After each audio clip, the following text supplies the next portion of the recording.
Welcome, wandering soul, to the tale of Arthur Morgan, a story of loyalty tested by time, honor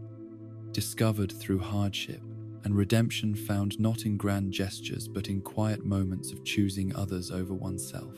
Tonight, we journey through the American wilderness of 1899, where the age of outlaws draws to its inevitable close, and one man's struggle with his own nature becomes a meditation on what it truly means to live and die with dignity. Settle in, close your eyes, and let the campfire warmth of this tale carry you into the fading light of the Old West, where legends were born not from perfection, but from the courage to change. In the beginning, before Arthur Morgan became the man whose name would be whispered around campfires and carved into the conscience of those who knew him, there was only a child abandoned to the harsh realities of a world that cared little for the orphaned and forgotten. The circumstances of his earliest years remain shrouded in the kind of mystery that often surrounds those whose stories begin not with privilege or comfort, but with the fundamental struggle for survival in an America that was rapidly transforming itself from frontier wilderness into something more civilized, more structured, and infinitely less forgiving to those who existed on its margins. Arthur's father,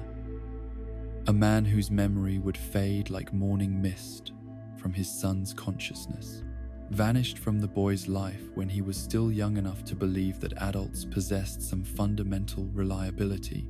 some inherent commitment to the children they brought into being. The reasons for this abandonment were never made clear to Arthur, though he would spend decades carrying the weight of wondering whether some failing in himself had driven away the one person who should have remained constant in his small world. His mother, by all accounts a woman who struggled against circumstances that seemed designed to crush those without resources or connections, did her best to provide for her son in the years that followed his father's departure. Yet the American frontier of the late 19th century was not a place that offered many opportunities for a single woman to carve out a stable existence, and the poverty that defined their daily lives was the kind of grinding, relentless hardship that wore away hope and possibility like water-eroding stone. When death finally claimed her, as it claimed so many who lacked access to proper medical care or adequate nutrition, young Arthur found himself truly alone in a world that had already demonstrated its indifference to his welfare. The boy who stood beside his mother's grave possessed nothing but the clothes on his back and a premature understanding of loss that would shape every relationship and decision that followed in the decades to come. It was in this moment of absolute desolation that fate, or perhaps something more deliberate than mere chance, brought Arthur into contact with the two men who would replace his absent father and departed mother in ways that neither biology nor law could ever have accomplished. Dutch van der Linde and Hosea Matthews were not merely outlaws operating on the fringes of respectable society, but philosophers of a sort, men who had developed their own codes of conduct and their own understanding of what it meant to live with purpose in a world that seemed designed to crush individual initiative beneath the weight of corporate power and governmental authority. Dutch,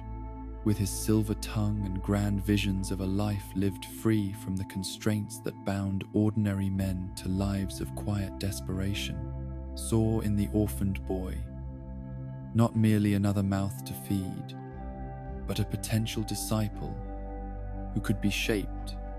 according to his own understanding of what manhood should represent. Here was someone young enough to be molded, desperate enough to be grateful, and intelligent enough to eventually become a trusted lieutenant in the kind of enterprise that Dutch was building. Through a combination of charisma, violence, and carefully cultivated loyalty, Hosea, older and perhaps wiser in the ways of human nature, recognized in Arthur something that went beyond mere potential for criminal enterprise. The boy possessed an innate sense of justice that had been sharpened rather than dulled by his early experiences with abandonment and loss, a moral compass that remained functional, despite having been subjected to circumstances that might have broken a less resilient spirit. Where Dutch saw a future enforcer, Hosea saw a young man who might be guided towards something resembling nobility, even within the context of a life lived outside the boundaries of conventional law. The Van der Linde gang that welcomed Arthur into its ranks was unlike the typical collections of desperate men and women who turned to crime as a last resort against starvation or imprisonment. Dutch had created something that resembled a family more than a criminal organization, complete with its own moral code, its own traditions, and its own understanding of loyalty that transcended the simple bonds of mutual benefit that held most outlaw groups together. This was a community built around the idea that society's rules were designed to benefit those who already possessed wealth and power, while grinding down those who had been born into circumstances that offered few legitimate paths toward prosperity or security. The robberies and cons and occasional acts of violence that sustained the gang financially were presented not as crimes against innocent victims, but as a form of warfare against a system that had already declared war upon anyone who refused to accept their assigned place in the social hierarchy. For a young man who had already experienced firsthand the indifference of a world that allowed children to starve while others lived in luxury, Dutch's philosophy offered both explanation and purpose. The abandonment Arthur had suffered was not evidence of his own unworthiness, but rather proof of society's fundamental corruption, while the gang represented an alternative form of family based on choice and loyalty, rather than the accidents of birth that had failed him so completely. Under Dutch's tutelage, Arthur learned to read and write, to think critically about the world around him, and to understand his own experiences within a larger context of social and economic injustice. Yet it was from Hosea that he absorbed the more practical lessons about how to survive and thrive within the dangerous world they inhabited,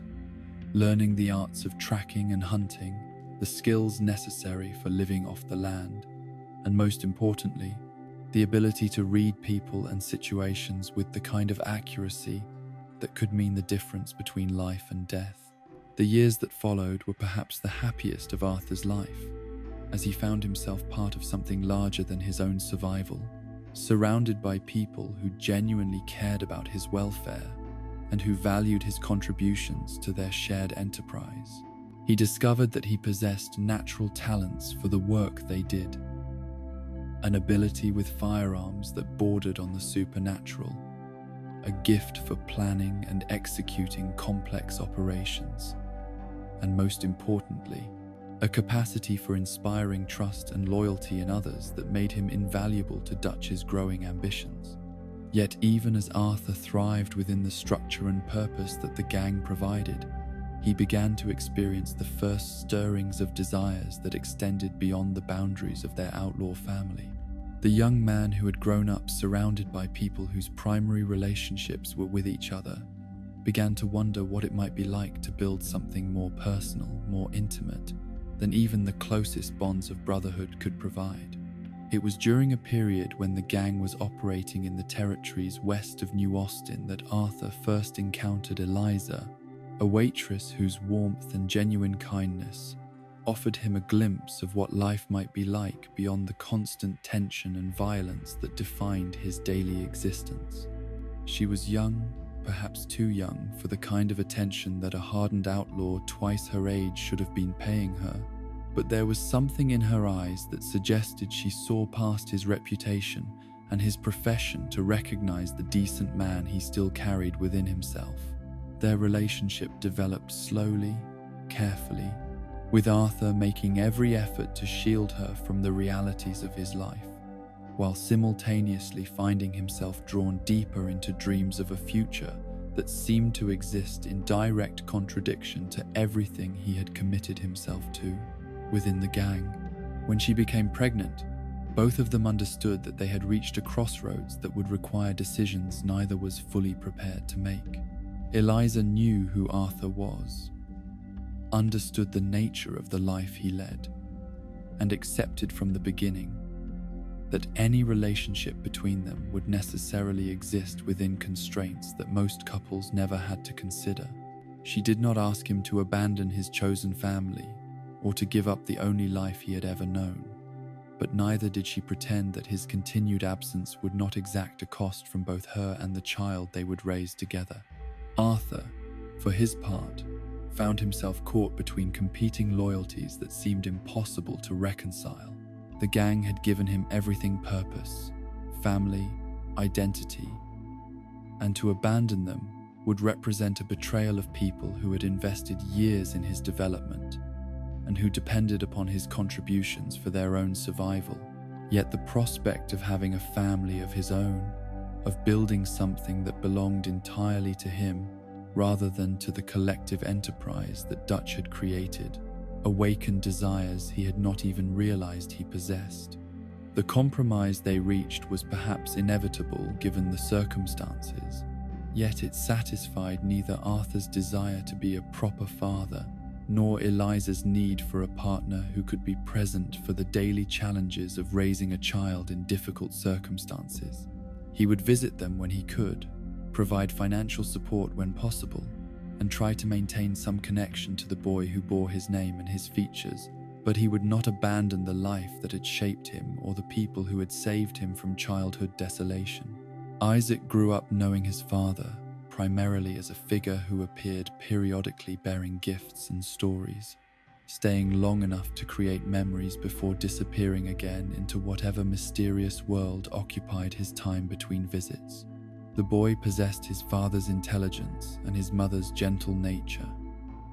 creating a combination that should have inspired Arthur to reconsider his priorities and make the choice that his heart, if not his head, was urging him to make. Yet Arthur remained trapped by his own conception of loyalty and obligation, unable to see that his greatest duty might lie not with the gang that had raised him, but with the family he had chosen to create. The months between visits stretched longer,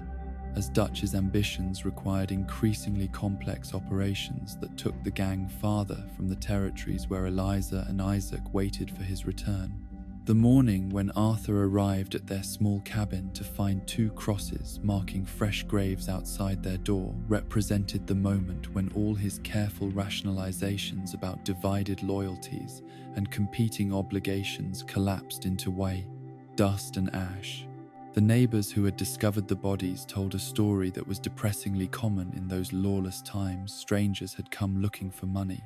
found precious little, and killed 2 innocents for the sake of $10 and whatever small valuables a waitress and her young son might have possessed. Arthur stood before those crude wooden markers and understood with crushing clarity that his choices had led directly to this moment, that his inability to choose between his old family and his new one had resulted in the loss of both the woman who loved him and the son who had inherited his eyes and his stubborn chin. If he had been there, if he had made the choice that his heart rather than his head had demanded, he might have been able to protect them, or at least he might have died alongside them,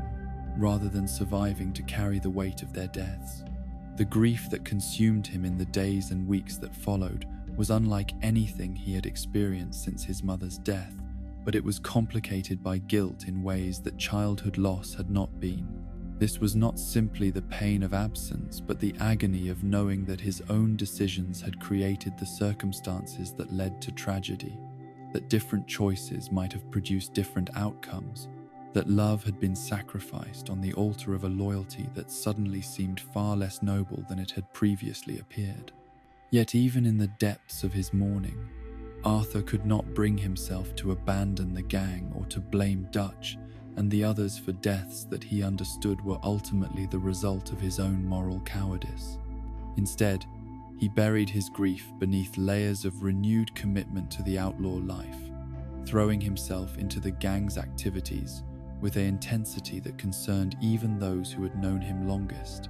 The hardening that Eliza and Isaac's deaths produced in Arthur's character was subtle but profound, creating barriers around his heart that would prove difficult to breach even when circumstances later presented him with another opportunity to choose love over loyalty.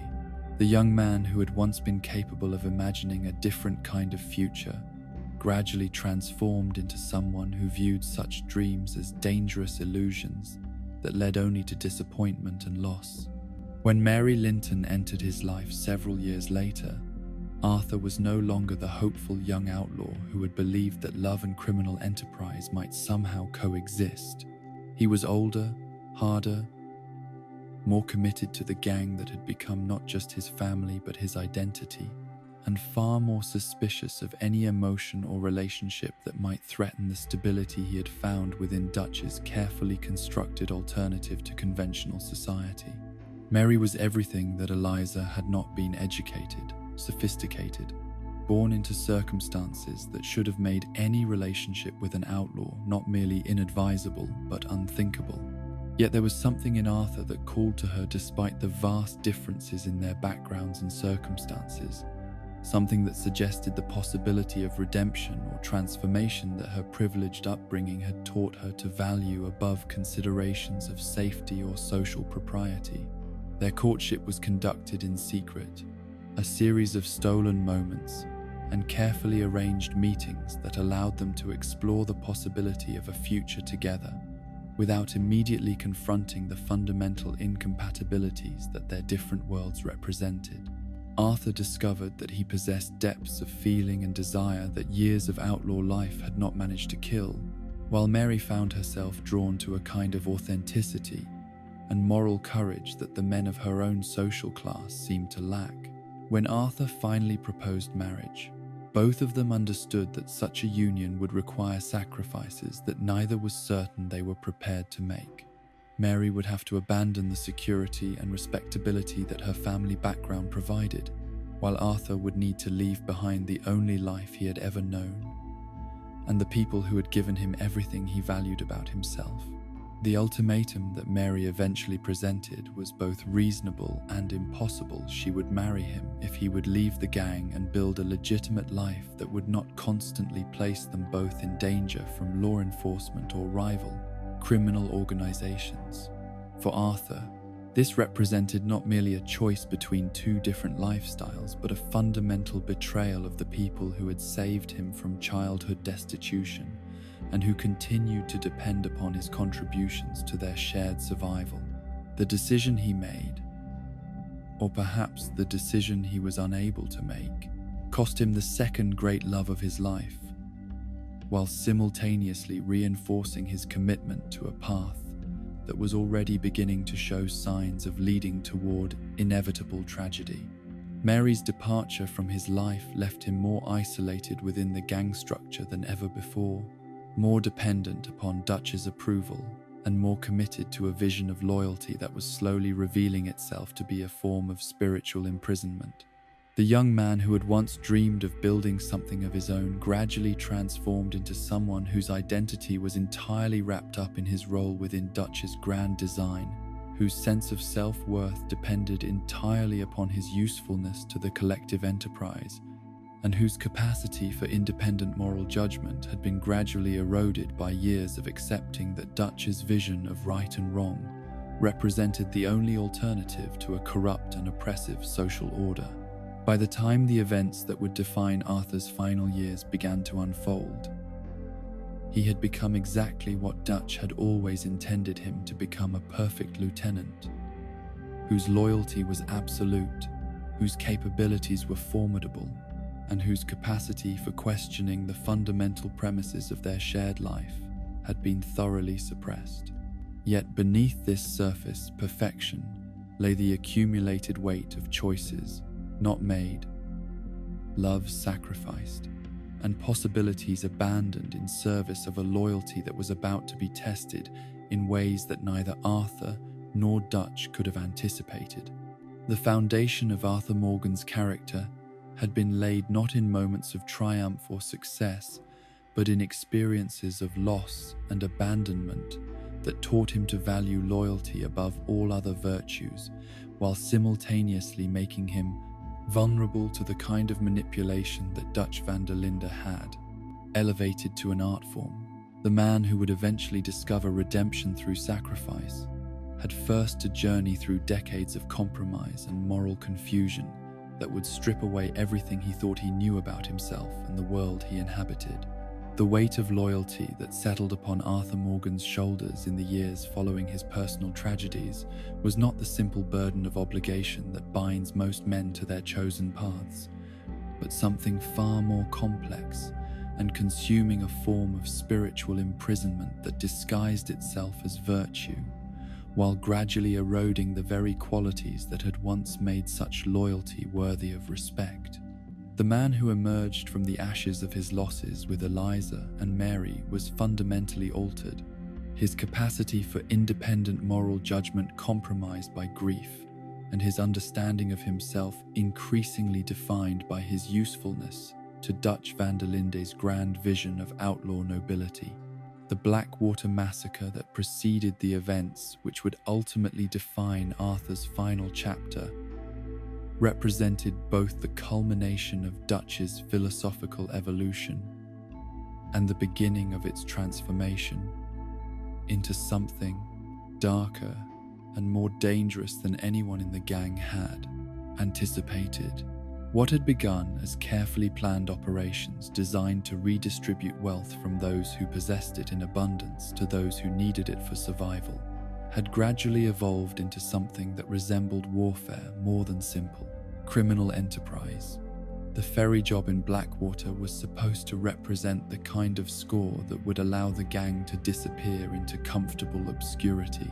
providing enough financial security for everyone to pursue whatever dreams they had deferred in service of their shared survival. Dutch had spent months planning the operation, studying the patterns of the ferry's operations, identifying the optimal timing for maximum profit with minimum risk, and preparing contingencies for every conceivable complication that might arise during the execution of their plan. Yet something had gone catastrophically wrong in those final moments, transforming what should have been a routine robbery into a bloodbath that left innocents dead, and the gang itself fleeing across the countryside with a bounty on their heads that dwarfed anything they had previously faced. The details of exactly what had happened remained unclear, even to those who had participated in the operation, as if the trauma of the event had fractured their collective memory and left behind only fragments of guilt and recrimination. Arthur's role in the massacre was significant enough to earn him a substantial price on his head from the Pinkerton Detective Agency, yet not so central that he felt personally responsible for the deaths that had resulted from the operation's failure. He occupied that terrible middle ground of complicity where he bore enough responsibility to understand that innocent people had died because of choices he had helped to make, yet not enough agency to feel that different decisions on his part might have prevented the tragedy entirely. The guilt that consumed him in the weeks and months following Blackwater was complicated by his growing awareness that Dutch's reaction to the failure revealed aspects of his mentor's character that had previously remained hidden beneath layers of philosophical sophistication and carefully cultivated charm. The man who had always preached about the nobility of their cause and the importance of minimizing harm to innocent bystanders seemed disturbingly comfortable with the level of violence that had occurred, almost as if the deaths represented acceptable casualties in a larger war that only he fully understood. More troubling still was Dutch's apparent inability to acknowledge his own role in the disaster, his tendency to blame external factors and the moral failures of others, rather than examining whether his own planning and leadership might have contributed to the catastrophic outcome. The Dutch who emerged from Blackwater was more paranoid, more quick to anger, and more suspicious of anyone who dared to question his decisions or suggest alternative approaches to their increasingly desperate circumstances. For Arthur, who had spent decades learning to read the subtle shifts in Dutch's moods and motivations. These changes were deeply alarming indicators that something fundamental had shifted in the man who had been both father and moral guide since his childhood. Yet his own capacity for independent judgment had been so thoroughly compromised by years of deferring to Dutch's wisdom that he found himself unable to trust his own perceptions or to act upon the growing certainty that their chosen leader was no longer the man they had all pledged their loyalty to serve. The gang's flight from Blackwater took them through territories that grew increasingly hostile with each passing day. As news of the massacre spread, and local law enforcement agencies coordinated their efforts to track down and capture or kill the perpetrators. The comfortable patterns of their previous existence, the ability to operate from established camps, to move freely through familiar territories, to rely upon networks of contacts and safe houses, all dissolved beneath the pressure of sustained pursuit by forces that seemed to possess unlimited resources and unwavering determination. In this environment of constant danger and mounting desperation, Arthur's role within the gang evolved from trusted lieutenant to something approaching indispensable guardian, the one person whose combination of skills and absolute loyalty made him Dutch's most reliable instrument for dealing with the increasingly complex challenges they faced. His reputation as a gunfighter had grown to almost mythical proportions among both allies and enemies, while his ability to plan and execute operations under pressure had proven itself repeatedly during their most difficult moments. Yet this elevation in status and responsibility came at a cost that Arthur was only beginning to understand, as he found himself increasingly isolated from the other members of the gang by the burden of secrets and decisions that Dutch shared only with his most trusted confidants. The man who had once been simply another member of their outlaw family gradually transformed into something more like Dutch's personal enforcer, the one who handled the problems that required solutions too morally compromising for the others to witness or understand. The debt collection work that Leopold Strauss assigned to Arthur represented perhaps the clearest example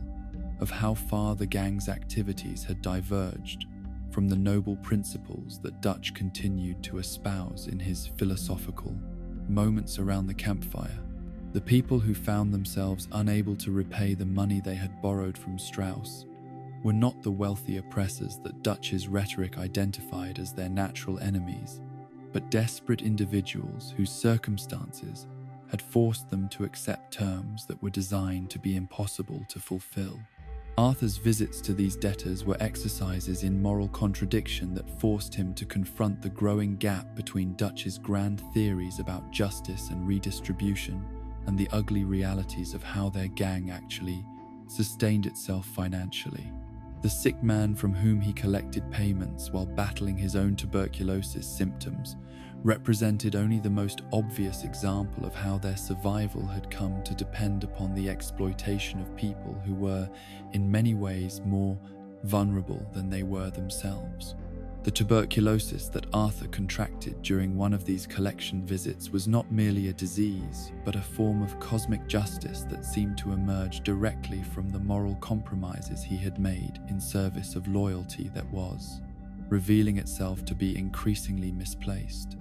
The irony of contracting a fatal illness while collecting debt from someone who was dying from the same condition was not lost on Arthur, though he lacked the philosophical framework necessary to understand what this coincidence might mean for his own relationship with the principles he had spent his adult life defending. His relationship with John Marston during this period represented perhaps the most complex and emotionally charged aspect of Arthur's evolution, from simple gang member to reluctant moral authority within their increasingly dysfunctional family structure. John's abandonment of the gang for nearly a year, ostensibly to pursue some ill-defined personal quest, but actually to escape the growing pressure and moral complexity of their situation, had created a wound in the gang's collective consciousness that seemed to fester rather than heal with the passage of time. Arthur's reaction to John's eventual return was coloured by his own unresolved grief over the losses of Eliza and Isaac, creating a psychological dynamic where John's irresponsible approach to fatherhood served as a constant reminder of Arthur's own failures as a parent and partner. The younger man's casual abandonment of Jack and Abigail represented everything that Arthur wished he could have done differently in his own relationships, while simultaneously demonstrating a level of selfishness and moral blindness that Arthur found genuinely infuriating. The complexity of Arthur's feelings toward John was further complicated by their shared history and the genuine affection that existed beneath their surface antagonism, creating a relationship that resembled nothing so much as two brothers, whose love for each other was constantly undermined by fundamental disagreements about responsibility and moral obligation. Arthur's harsh treatment of John during this period was driven not by simple dislike but by a desperate hope that criticism and pressure might force the younger man to become the father and partner that Arthur himself had failed to be. Yet, even as Arthur struggled to guide John toward better choices, he found himself increasingly serving as a surrogate father to Jack, filling the emotional and practical roles that John seemed either unwilling or unable to embrace. The fishing trips and conversations that Arthur shared with the boy represented some of the few moments of uncomplicated joy and connection that remained available to him within the gang's increasingly tense and paranoid atmosphere. Through Jack, Arthur was able to experience a shadow version of the fatherhood that had been stolen from him by circumstances and poor choices, while simultaneously working to ensure that at least one child within their extended family would grow up with some understanding of love and security, despite the dangerous and unstable environment that surrounded them. The genuine affection that developed between Arthur and Jack was perhaps the purest relationship in Arthur's life during this period, unmarked by the complications of loyalty and obligation that poisoned so many of his other connections. Arthur's growing discomfort with some of the gang's more ruthless activities was not the result of any sudden moral awakening, but rather the gradual accumulation of experiences that forced him to confront the gap between Dutch's noble rhetoric and the ugly realities of their daily existence. The robberies and cons that had once seemed like justifiable responses to social injustice gradually revealed themselves to be simple crimes that caused genuine suffering to people who were often no better off than the gang members themselves. The train robberies that had once represented the height of their professional achievement as outlaws became exercises in terrorizing ordinary working people whose only crime was being in the wrong place when the gang needed money for their survival. The passengers who handed over their valuables at gunpoint were not the wealthy oppressors of Dutch's philosophical framework, but clerks and farmers and shopkeepers whose modest possessions represented months or years of careful saving for small dreams and simple security. Arthur's ability to rationalize these activities was gradually eroded by his growing awareness that their victims were real people with real lives, rather than abstract representations of social injustice, while his increasing responsibilities within the gang forced him to witness firsthand the fear and desperation that their actions created in innocent bystanders. The man who had once been able to separate his personal morality from his professional obligations found that separation becoming increasingly difficult to maintain. The Valentine bank robbery represented a turning point in Arthur's understanding of how far Dutch's leadership had deviated from the principles that had originally justified their way of life, as what should have been a carefully planned operation, with minimal risk to innocent bystanders, transformed into a chaotic bloodbath that left multiple law enforcement officers dead and the town itself traumatized by the level of violence that had erupted in their previously peaceful community. Arthur's role in the Valentine robbery was significant enough to leave him with blood on his hands that he could not rationalize away through appeals to higher principles or greater goods. Yet his position within the gang's hierarchy meant that he was not in a position to prevent or significantly modify the operation once Dutch had committed them to their chosen course of action. He found himself trapped between his growing moral discomfort and his inability to challenge Dutch's authority without betraying everything he had committed his life to defending. The aftermath of Valentine revealed Dutch's increasing tendency to dismiss criticism or concern about their methods as evidence of weakness or disloyalty, rather than legitimate moral objections that deserved serious consideration, creating an atmosphere within the gang where questioning their leaders' decisions became increasingly dangerous for anyone who valued their position within the family structure. Arthur watched as other gang members who had once felt free to express dissenting opinions gradually learned to keep their doubts to themselves or risk being branded as traitors to their shared cause. More troubling still was Dutch's growing reliance on Micah Bell, whose approach to their criminal activities was marked by a level of casual cruelty and disregard for innocent life that seemed to appeal to something dark in Dutch's evolving personality. Arthur's instinctive dislike of Micah was based not merely on personal antipathy, but on his recognition that the man represented everything that was wrong with Dutch's new direction, a living embodiment of the kind of mindless violence that threatened to consume whatever nobility had once existed in their chosen way of life. The influence that Micah gradually gained over Dutch's decision-making process represented a fundamental threat to the moral foundation upon which the gang had been built,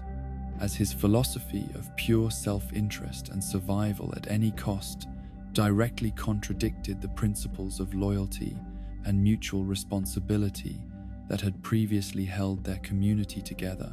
Arthur found himself increasingly isolated within the gang's power structure, as Dutch's reliance on Micah's counsel grew stronger, and his willingness to listen to more moderate voices correspondingly diminished. Arthur's relationship with the other gang members during this period became increasingly complex, as he found himself occupying a position that was simultaneously central to their operations and marginal to their evolving moral framework. Respected for his abilities and loyalty, while being gradually excluded from the inner circle where the most important decisions were being made. His attempts to protect the more vulnerable members of their community from the worst consequences of Dutch's new direction put him at odds with both Dutch and Micah, while earning him the gratitude of people who were powerless to defend themselves. Sadie Adler's integration into the gang following the massacre of her family represented both an opportunity and a challenge for Arthur's evolving understanding of his role within their community, as her fierce determination for revenge against the O'Driscoll gang resonated with his own capacity for violence, while her genuine grief and moral clarity served as a constant reminder of what they had all lost in their journey from idealistic outlaws to desperate criminals. Her presence forced Arthur to confront questions about justice and revenge that he was not entirely prepared to answer. Charles Smith's quiet wisdom and moral steadiness provided Arthur with a model of how it might be possible to maintain one's ethical center even while participating in morally compromising activities, while his practical skills and reliable character made him one of the few people within the gang whom Arthur felt he could trust completely. Their growing friendship represented one of the few sources of genuine human connection that remained available to Arthur as the gang's internal dynamics became increasingly poisoned by suspicion and paranoia. Lenny Summers embodied the hope and potential that Arthur feared the gang was systematically destroying through its evolution from noble outlawry to simple criminality, his intelligence and idealism serving as painful reminders of what Arthur himself might have become under different circumstances. The protective feelings that Arthur developed toward Lenny were complicated by his growing awareness that the young man's association with the gang was likely to result in his premature death or moral corruption. The increasing pressure from the Pinkerton Detective Agency represented more than simply an external threat to their survival. but rather a form of cosmic justice that seemed designed to force them to confront the consequences of choices they had made during their years of operating outside the boundaries of conventional law and morality. Agent Milton's personal vendetta against Dutch and the gang was fueled not merely by professional obligation, but by genuine moral outrage at the level of violence and chaos they had brought to communities that had done nothing to deserve such treatment. Arthur's growing awareness of his own mortality, initially manifested through persistent coughing and fatigue that he attributed to the stresses of their fugitive existence, represented the beginning of a process of reckoning that would ultimately transform his understanding of what his life had meant and what legacy he might leave behind. The physical symptoms of his declining health served as constant reminders that his time for making meaningful choices was rapidly running out. The gang's increasing desperation as their options for survival gradually disappeared created an atmosphere of tension and paranoia that made genuine communication between members increasingly difficult, while Dutch's growing instability made it dangerous for anyone to express doubts or concerns about their chosen direction. Arthur found himself caught between his loyalty to the people who had raised him and his growing certainty that their current path led only to destruction for everyone involved. The weight of secrets and moral compromises that Arthur carried during this period was gradually crushing his spirit while simultaneously preparing him for the transformation that would define his final months, as the accumulation of guilt and regret created the psychological conditions necessary for him to eventually choose a different path.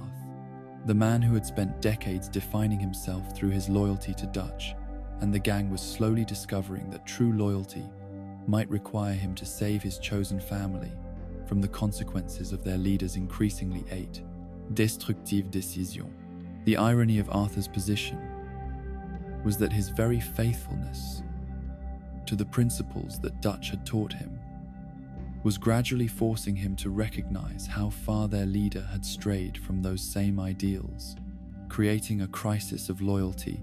that would eventually require him to choose between blind obedience and genuine service to the people he loved. The foundation for his eventual redemption was being laid,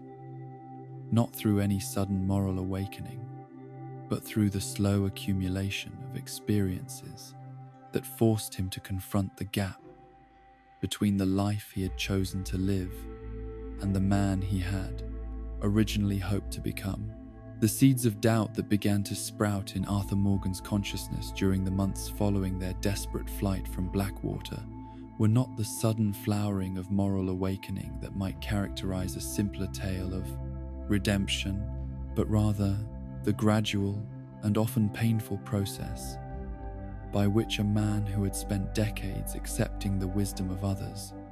slowly began to trust the evidence of his own eyes and the whispered warnings of his own conscience. The world that had once seemed clearly divided between the just cause of their outlaw rebellion and the corrupt forces of established authority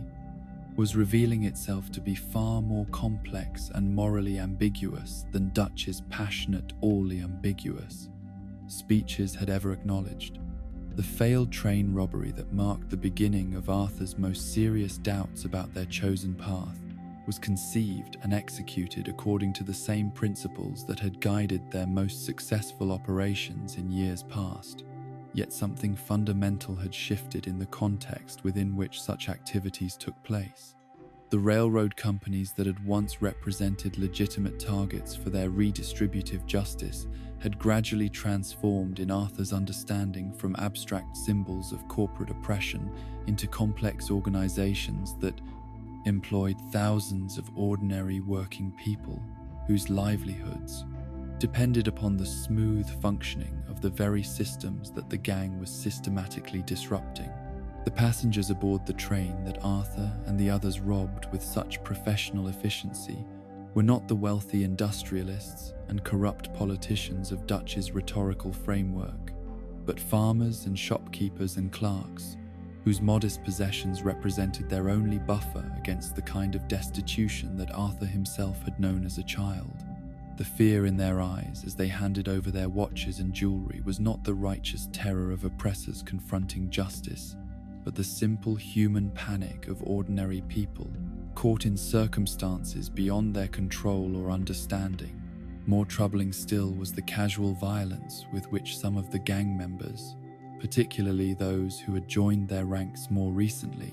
and had not been shaped by the philosophical traditions that Dutch and Hosea had once emphasized, approached these encounters with innocent civilians. The robbery that should have been a clean and relatively painless redistribution of wealth became an exercise in intimidation and cruelty that left Arthur questioning not merely the tactics they employed, but the fundamental assumptions upon which their entire way of life was based. The increasing pressure from the Pinkerton Detective Agency represented more than simply an escalation in the law enforcement response to their activities, but rather a fundamental shift in the nature of the conflict they were engaged in, as Agent Milton and his operatives brought to bear resources and techniques that far exceeded anything they had previously encountered. The systematic nature of the Pinkertons' approach, their willingness to pursue the gang across state lines and through multiple jurisdictions, and their apparent indifference to the costs involved in bringing them to justice,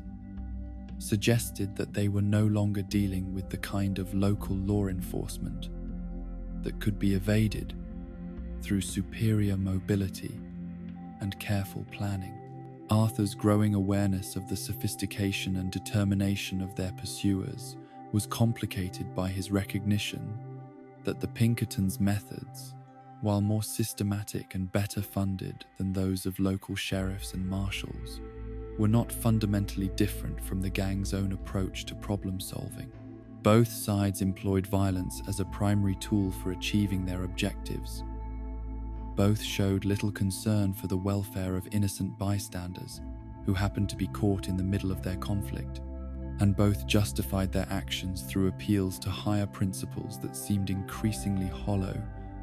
when examined against the reality of what they actually accomplished. The moral equivalence between hunters and hunted that Arthur began to perceive during this period was deeply disturbing to someone who had spent decades believing that their cause was fundamentally just and their methods, however extreme,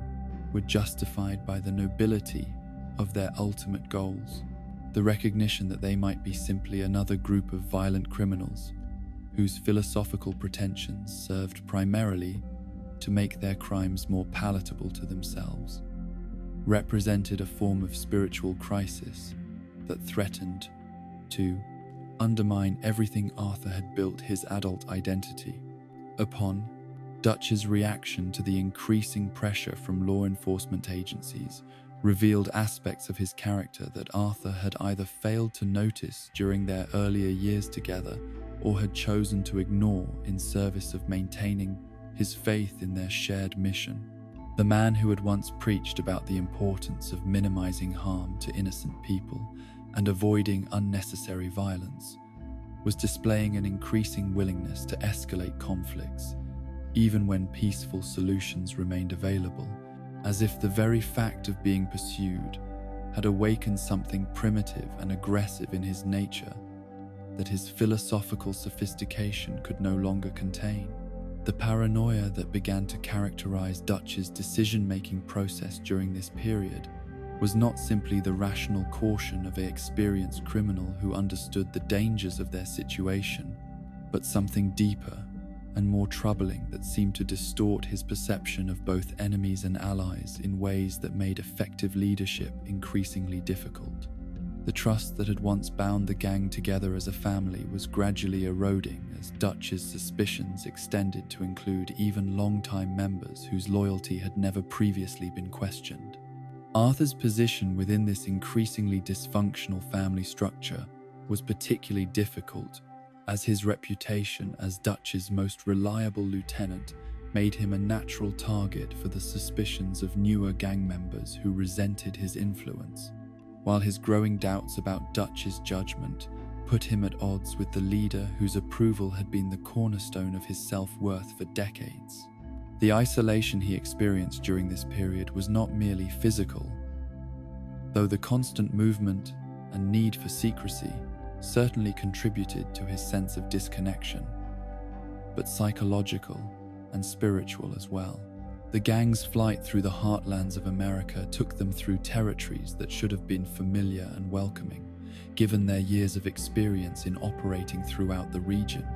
Yet they found themselves increasingly unable to rely upon the network of contacts and safe houses that had previously provided security and stability. The communities that had once been neutral or even sympathetic to their cause were becoming hostile, as news of their more violent activities spread, and local authorities increased the pressure on anyone suspected of providing aid, comfort to known criminals. This gradual transformation of the landscape from refuge to battleground was reflected in the changing nature of their camps and the increasing difficulty they experienced in maintaining the kind of stable base of operations that had once allowed them to plan complex operations and maintain their sense of community. The temporary camps they established were characterized by tension and uncertainty, rather than the comfortable camaraderie that had once defined their shared existence, while the constant need to be ready for immediate flight prevented them from developing the kinds of routines and traditions that had previously held them together. Arthur's relationships with other gang members during this period became increasingly complex as the pressure of their circumstances revealed character traits and moral positions that had previously remained hidden beneath the surface of their daily interactions. Sadie Adler's transformation from grieving widow to fierce warrior was both inspiring and troubling to Arthur, who recognized in her journey toward vengeance a reflection of his own capacity for violence, while simultaneously fearing that her single-minded pursuit of revenge against the O'Driscoll gang was leading her down a path that would ultimately consume whatever humanity remained within her. The genuine friendship that developed between Arthur and Sadie during this period was built upon their shared experience of loss and their mutual recognition of the costs that their chosen way of life exacted from everyone who embraced it. Yet, it was complicated by Arthur's growing awareness that encouraging Sadie's warrior transformation might be doing her a disservice by reinforcing patterns of violence and revenge that could prevent her from ever finding peace or genuine happiness. Charles Smith's quiet wisdom and moral steadiness provided Arthur with a model of how it might be possible to maintain one's ethical center even while participating in activities that violated conventional moral standards. Yet, Charles's growing discomfort with some of the gang's more extreme actions served as a constant reminder that even the most principled among them were struggling with the direction their collective choices were taking. The conversations that Arthur shared with Charles during their hunting trips and quiet moments around the campfire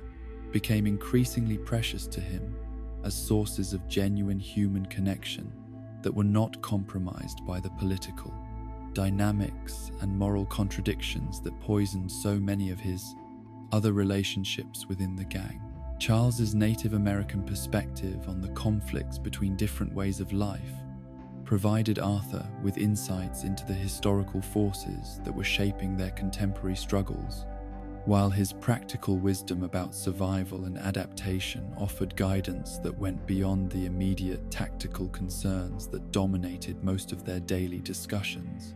Lenny Summers represented both the hope and the tragedy of their situation in ways that Arthur found increasingly difficult to contemplate without experiencing profound sadness about the waste of potential that their way of life inevitably produced. The young man's intelligence and idealism reminded Arthur of his own younger self, while his genuine enthusiasm for the philosophical aspects of Dutch's teachings served as a painful reminder of how seductive those ideas could be for someone who had not yet witnessed their practical consequences. Arthur's protective feelings toward Lenny were complicated by his recognition that the gang's current trajectory was likely to result in the young man's premature death or moral corruption. Yet his inability to imagine any alternative path for any of them made it difficult for him to offer meaningful guidance or support. The conversations they shared about literature and philosophy provided Arthur with glimpses of the kind of life that might have been possible for all of them under different circumstances, while simultaneously highlighting the tragic narrowing of options that their choices had created. The increasing frequency of violent confrontations with law enforcement agencies was gradually wearing away at Arthur's capacity to rationalize their activities as anything other than a desperate struggle for survival that had lost any connection to the noble principles that had once justified their rebellion against established authority. The gunfights that erupted with predictable regularity during their attempts to conduct business or simply move through populated areas were exercises in organized chaos that left innocent bystanders dead or wounded while accomplishing nothing beyond the temporary postponement of their inevitable capture or destruction. Arthur's role in these violent encounters was central enough to leave him with a growing sense of personal responsibility for the suffering they caused. Yet his position within the gang's hierarchy meant that he could not significantly alter their approach without challenging Dutch's authority in ways that would threaten the cohesion of the only family he had ever known. The moral trap in which he found himself was made more painful by his increasing awareness that his skills and reputation were among the primary factors that enabled the gang to continue operating despite the growing opposition they faced. The coughing fits that began to plague Arthur during this period were initially attributed to the stress and environmental factors associated with their fugitive lifestyle, yet they represented the first symptoms of the tuberculosis infection that would ultimately transform his understanding of his own mortality and force him to confront questions about legacy and meaning that he had spent decades avoiding. The gradual deterioration of his physical condition was paralleled by an increasing clarity about the moral dimensions of their situation that seemed to emerge from his growing awareness that his time for making meaningful choices was limited. The Valentine bank robbery that demonstrated the gang's continuing ability to execute complex operations despite the increasing pressure from law enforcement agencies was also a clear illustration of how far their methods had diverged from anything that could be justified through appeals to higher principles or greater goods. The level of violence that erupted during what should have been a routine financial crime left multiple law enforcement officers dead, and the town's residents traumatized in ways that would take years to heal. Arthur's participation in the Valentine robbery forced him to confront the gap between his own moral instincts and the demands of loyalty to a gang that was increasingly defining itself through its willingness to employ extreme violence against anyone who opposed their objectives. The dead lawmen whose bodies littered the streets following their escape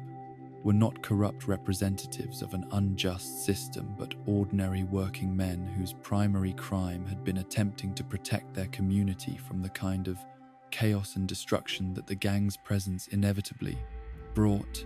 The aftermath of Valentine revealed Dutch's increasing tendency to celebrate victories that any reasonable moral analysis would have to classify as disasters. His ability to rationalize the deaths of innocent people as necessary casualties in their war against systemic oppression, and his growing impatience with gang members who dared to suggest that their current methods might be counterproductive to their stated goals. The philosophical discussions that had once been a regular feature of their evening gatherings around the campfire became increasingly rare, as Dutch grew suspicious of any conversation that might be interpreted as criticism of his process, leadership, or questioning of their chosen direction. Micah Bell's growing influence over Dutch's decision-making process represented a fundamental threat to whatever remained of the moral foundation upon which the gang had been built. as his philosophy of pure self-interest and survival at any cost directly contradicted the principles of mutual responsibility and collective welfare that had previously held their community together. Arthur's instinctive dislike of Micah was based not merely on personal antipathy, but on his recognition that the man embodied everything that was wrong with their current trajectory.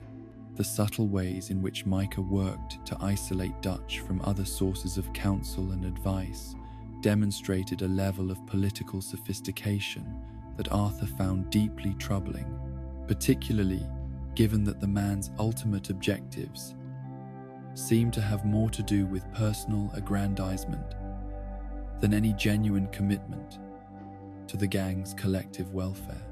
The poison that Micah introduced into their group dynamics was not simply a matter of individual corruption, but rather a systematic attempt to transform their community from a family based on mutual loyalty into a hierarchy based on fear and manipulation.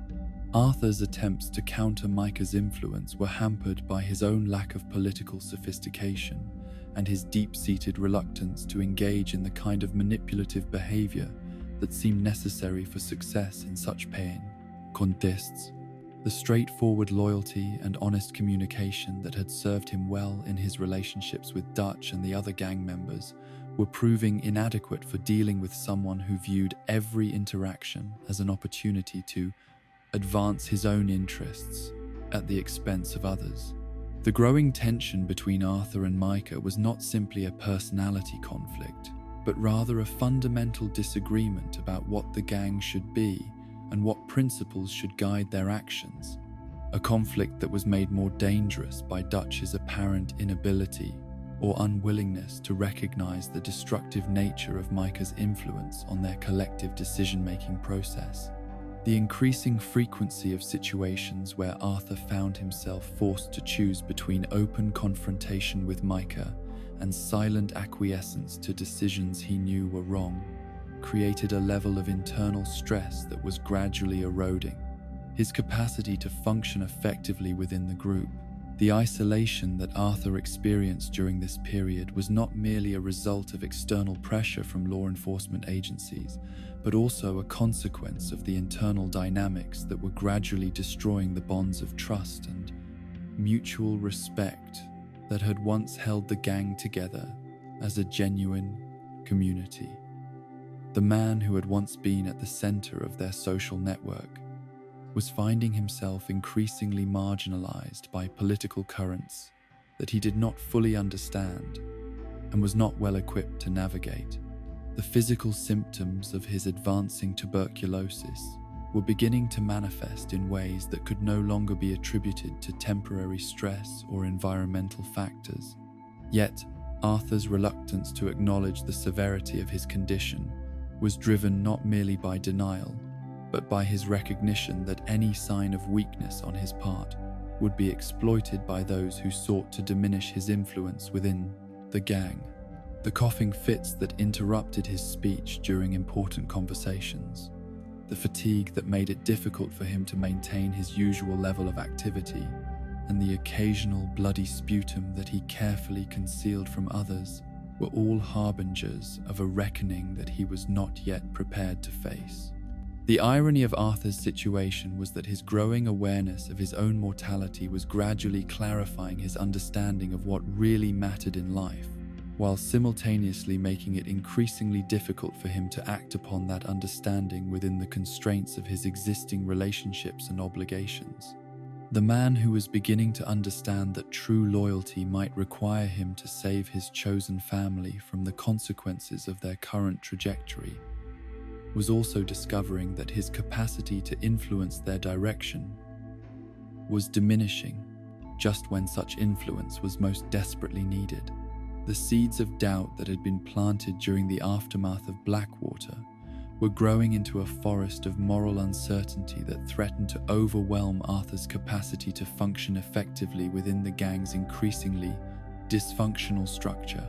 Yet, this same uncertainty was also preparing the ground for the transformation that would ultimately define his legacy and give meaning to the sacrifices that lay ahead. The man who was slowly losing faith in Dutch's leadership was simultaneously discovering a different kind of loyalty, one that prioritized the welfare of individuals over abstract principles, and chose love over obedience when the two came into conflict. The turning point that would ultimately define the final chapter of Arthur Morgan's life arrived not as a single moment of dramatic revelation, but as a convergence of losses and revelations that stripped away the last vestiges of his faith in the path he had followed for decades, leaving him standing at the crossroads between the man he had been and the man he might yet become in whatever time remained to him. The Saint Denis bank heist that was intended to provide the gang with sufficient resources to disappear into comfortable obscurity instead became the catalyst for a transformation that would force Arthur to confront truths about himself, his chosen family, and the nature of loyalty that he had spent years avoiding through dedication to Dutch's increasingly hollow vision of outlaw nobility. The planning phases of the Saint Denis operation had revealed Dutch's growing disconnection from the practical realities of their situation,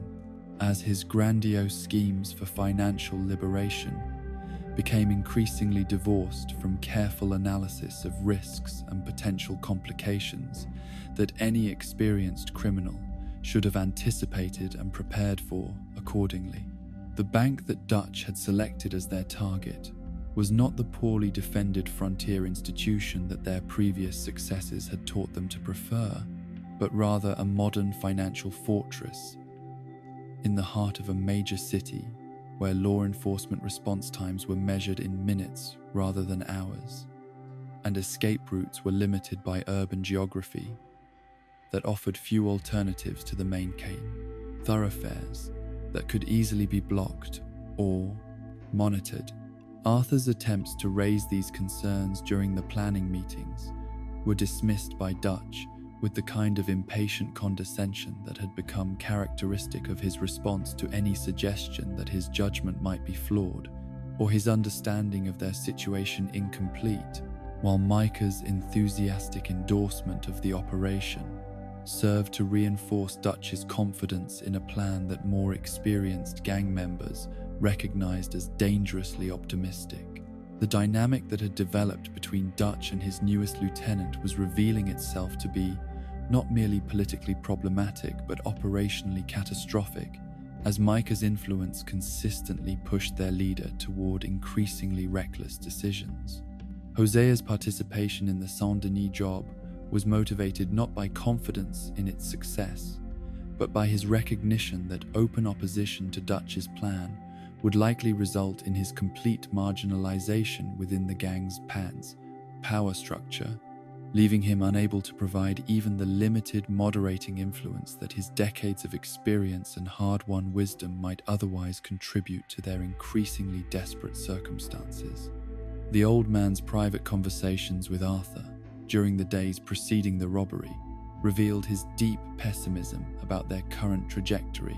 and his growing certainty that Dutch's psychological deterioration had progressed beyond the point where rational argument or gentle guidance could redirect their course towards something resembling sanity. The bond between Arthur and Hosea had always been characterized by mutual respect and genuine affection that transcended the formal hierarchies of gang structure, creating a relationship that resembled that between a father and son, more than simply that between criminal associates or even close friends. Hosea's guidance had provided Arthur with a moral compass that operated independently of Dutch's philosophical pronouncements, offering perspectives on ethics and human nature that were grounded in practical experience rather than abstract theory about social justice and systemic oppression. The morning of the Saint Denis robbery found Arthur experiencing a level of dread and foreboding that went beyond the normal pre-operation tension that any sensible criminal would feel when contemplating a high-risk venture, as his accumulated experience and instinctive understanding of human nature warned him that they were walking into a situation that had been designed to destroy them rather than enrich them. The symptoms of his advancing tuberculosis were making it increasingly difficult for him to maintain the physical stamina necessary for prolonged violent confrontations, while his growing awareness of his own mortality was forcing him to question whether the potential rewards of their planned crime justified the risks they were accepting. The bank itself proved to be everything that Arthur's pessimistic assessment had suggested it would be: a modern fortress designed specifically to thwart the kind of operation that the gang had built their reputation upon, staffed by experienced security personnel who were prepared for trouble and supported by law enforcement agencies that responded to their alarm with a speed and coordination that overwhelmed the gang's carefully planned escape routes. The robbery that should have been completed within minutes stretched into a prolonged siege that attracted the attention of every available lawman in the city, while trapping the gang members inside a building that gradually transformed from their temporary workplace into their potential tomb. Hosea's death during the initial phases of the confrontation with law enforcement represented more than simply the loss of another gang member, but rather the severing of Arthur's last connection to the moral and intellectual framework that had originally justified their way of life and provided meaning for the sacrifices they had all made in service of Dutch's vision of outlaw nobility. The old man, who had served as both mentor and father figure to generations of gang members, fell not in the heat of glorious battle against overwhelming odds, but in a moment of confusion and chaos that demonstrated the complete breakdown of the careful planning and professional execution that had once characterized their operations. The grief that consumed Arthur as he watched Hosea's life ebbing away in the dusty street outside the bank was complicated by his recognition that the death represented not merely a personal loss, but also the symbolic end of whatever noble aspirations had once animated their collective enterprise, leaving behind only the hollow shell of criminal activity that was driven by desperation rather than principle, and sustained by violence rather than community solidarity.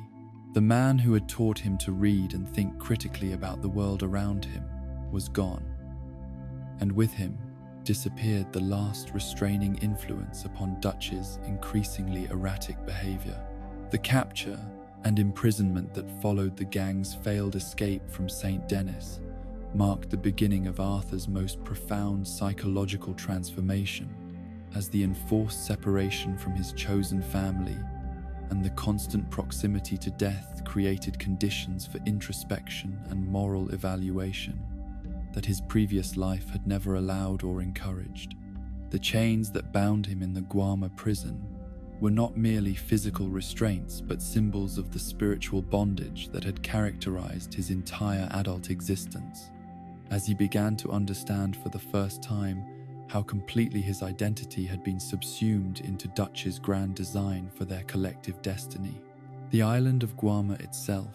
was a perfect microcosm of the larger world that Dutch claimed to be fighting against,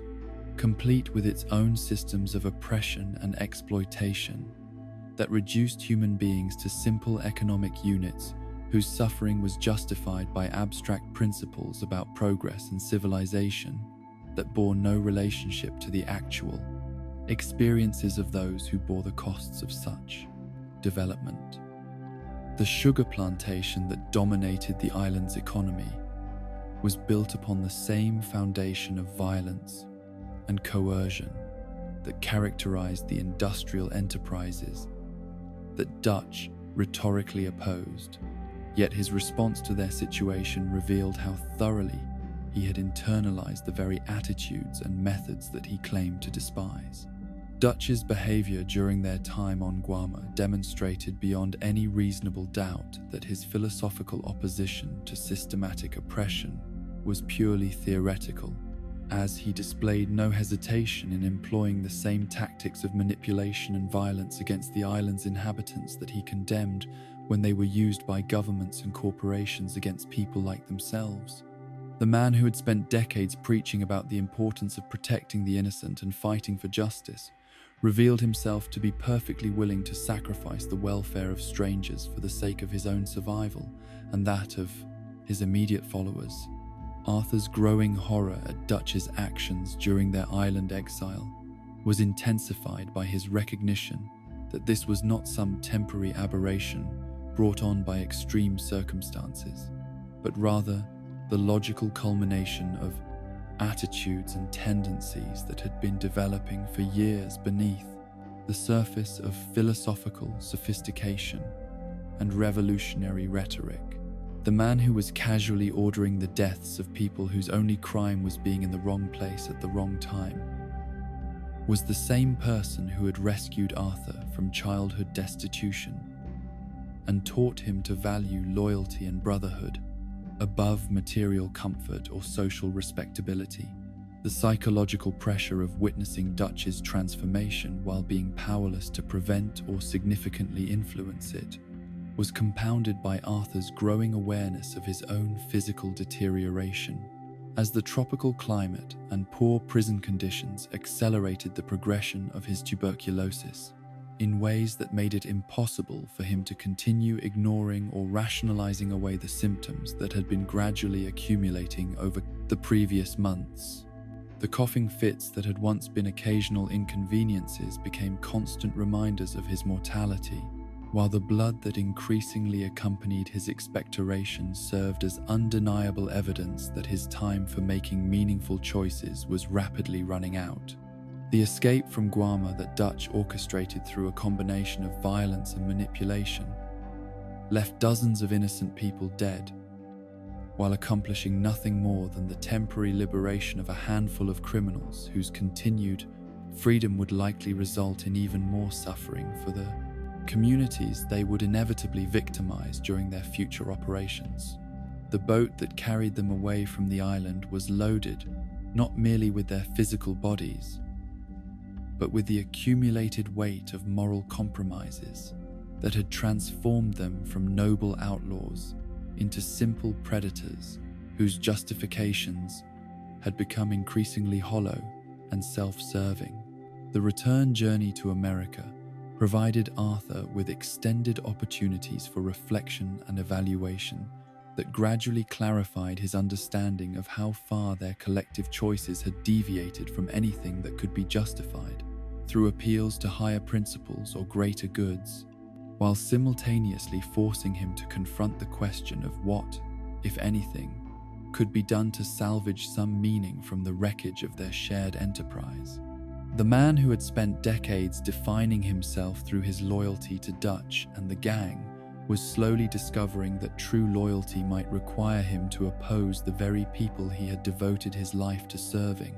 The reunion with the remaining gang members who had managed to survive their various trials and tribulations during the separation revealed how thoroughly their community had been damaged by the accumulated stresses of their fugitive existence and the loss of the moral leadership that Hosea had provided during their years of greatest success and solidarity. The people who gathered around their new campfire were no longer the confident and principled outlaws who had once believed they were fighting for justice and freedom, but rather desperate individuals whose primary concern was simple survival, regardless of the costs such survival might impose upon others. John Marston's condition upon their return served as a perfect symbol of how completely their way of life had failed to protect even those who were most central to their collective identity, as his physical and psychological wounds demonstrated the price that loyalty to Dutch's vision had exacted from everyone who had embraced it with genuine commitment and dedication. The man who should have been Arthur's brother and partner in whatever challenges lay ahead was, instead, a broken reminder of how their choices had systematically destroyed the very relationships and values they had claimed to be defending. The diagnosis that Arthur received from Dr. Barnes in St. Denis was not simply medical information, but rather a form of divine judgment that forced him to confront questions about legacy and meaning. that he had spent decades avoiding through dedication to activities that now seemed increasingly pointless and destructive. The tuberculosis that was slowly consuming his lungs was both a consequence of the life he had chosen to live and a catalyst for the transformation that would ultimately give meaning to whatever time remained to him. The initial shock and denial that characterized Arthur's response to learning about his terminal diagnosis was gradually replaced by a strange sense of liberation, as the certainty of his approaching death freed him from the long-term considerations and political calculations that had previously constrained his ability to act according to his deepest moral instincts. The man who had spent years torn between competing loyalties and obligations was finally free to choose based upon what he believed to be right, rather than what might be expedient or politically acceptable within the gang's increasingly dysfunctional power structure. The physical symptoms of his advancing disease became constant reminders, not merely of his mortality, but of the limited time available for making choices that might give some meaning to the years he had spent in service of increasingly questionable causes, while the gradual deterioration of his strength and stamina forced him to confront the question of what kind of legacy he wanted to leave behind for those who would survive him. The coughing fits that interrupted his conversations and the fatigue that made even simple tasks increasingly difficult served as hourly notifications that his opportunity for redemption was measured in months rather than years. The psychological impact of his diagnosis was complicated by his growing awareness of how many of his past choices had been motivated, not by genuine moral conviction, but by his desperate need to maintain his position within the only family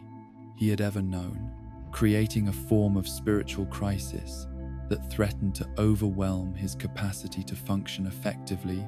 during the crucial period when his influence and actions might still make a meaningful difference for others. The recognition that he had spent decades sacrificing his own moral instincts for the sake of loyalty to people whose judgment had proven to be fatally flawed was perhaps more painful than the physical symptoms of his disease.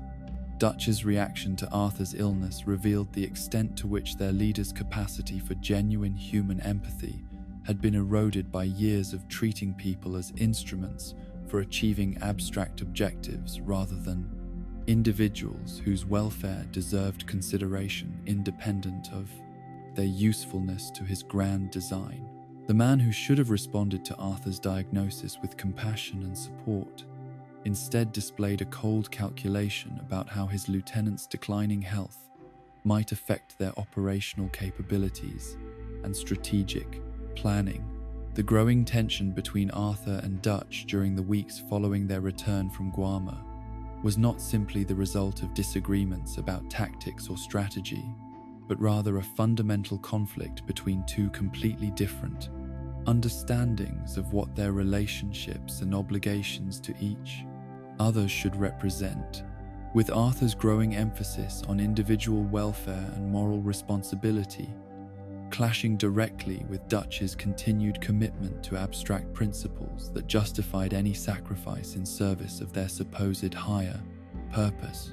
Micah's increasing influence over Dutch's decision-making process became even more dangerous during this period, as Arthur's illness reduced his ability to provide effective counterbalance to the corrosive effect that the newer gang member was having upon their leader's judgment and moral compass.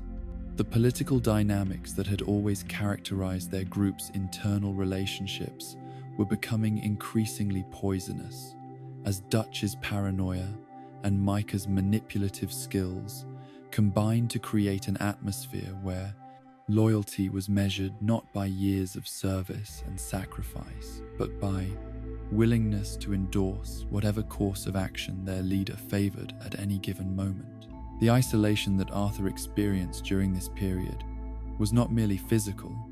though his declining health certainly limited his ability to participate fully in the gang's activities, but psychological and spiritual as well, as he found himself increasingly unable to maintain the pretenses and rationalizations that had once allowed him to function effectively within their community. The man who had spent decades suppressing his own moral instincts in service of collective loyalty was finally beginning to trust his own judgment about right and wrong, regardless of how such judgments might conflict with the political necessities of their situation.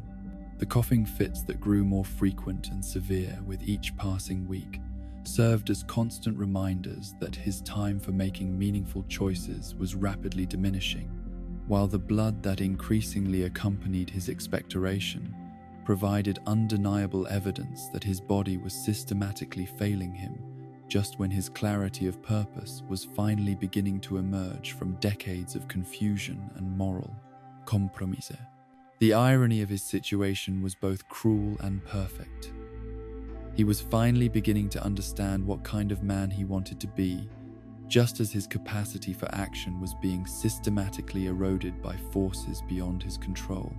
The transformation that Arthur underwent during the months following his diagnosis was not the dramatic conversion experience that might characterize a simpler tale of redemption,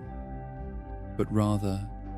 the gradual emergence of moral clarity that had always existed within him, but had been suppressed by his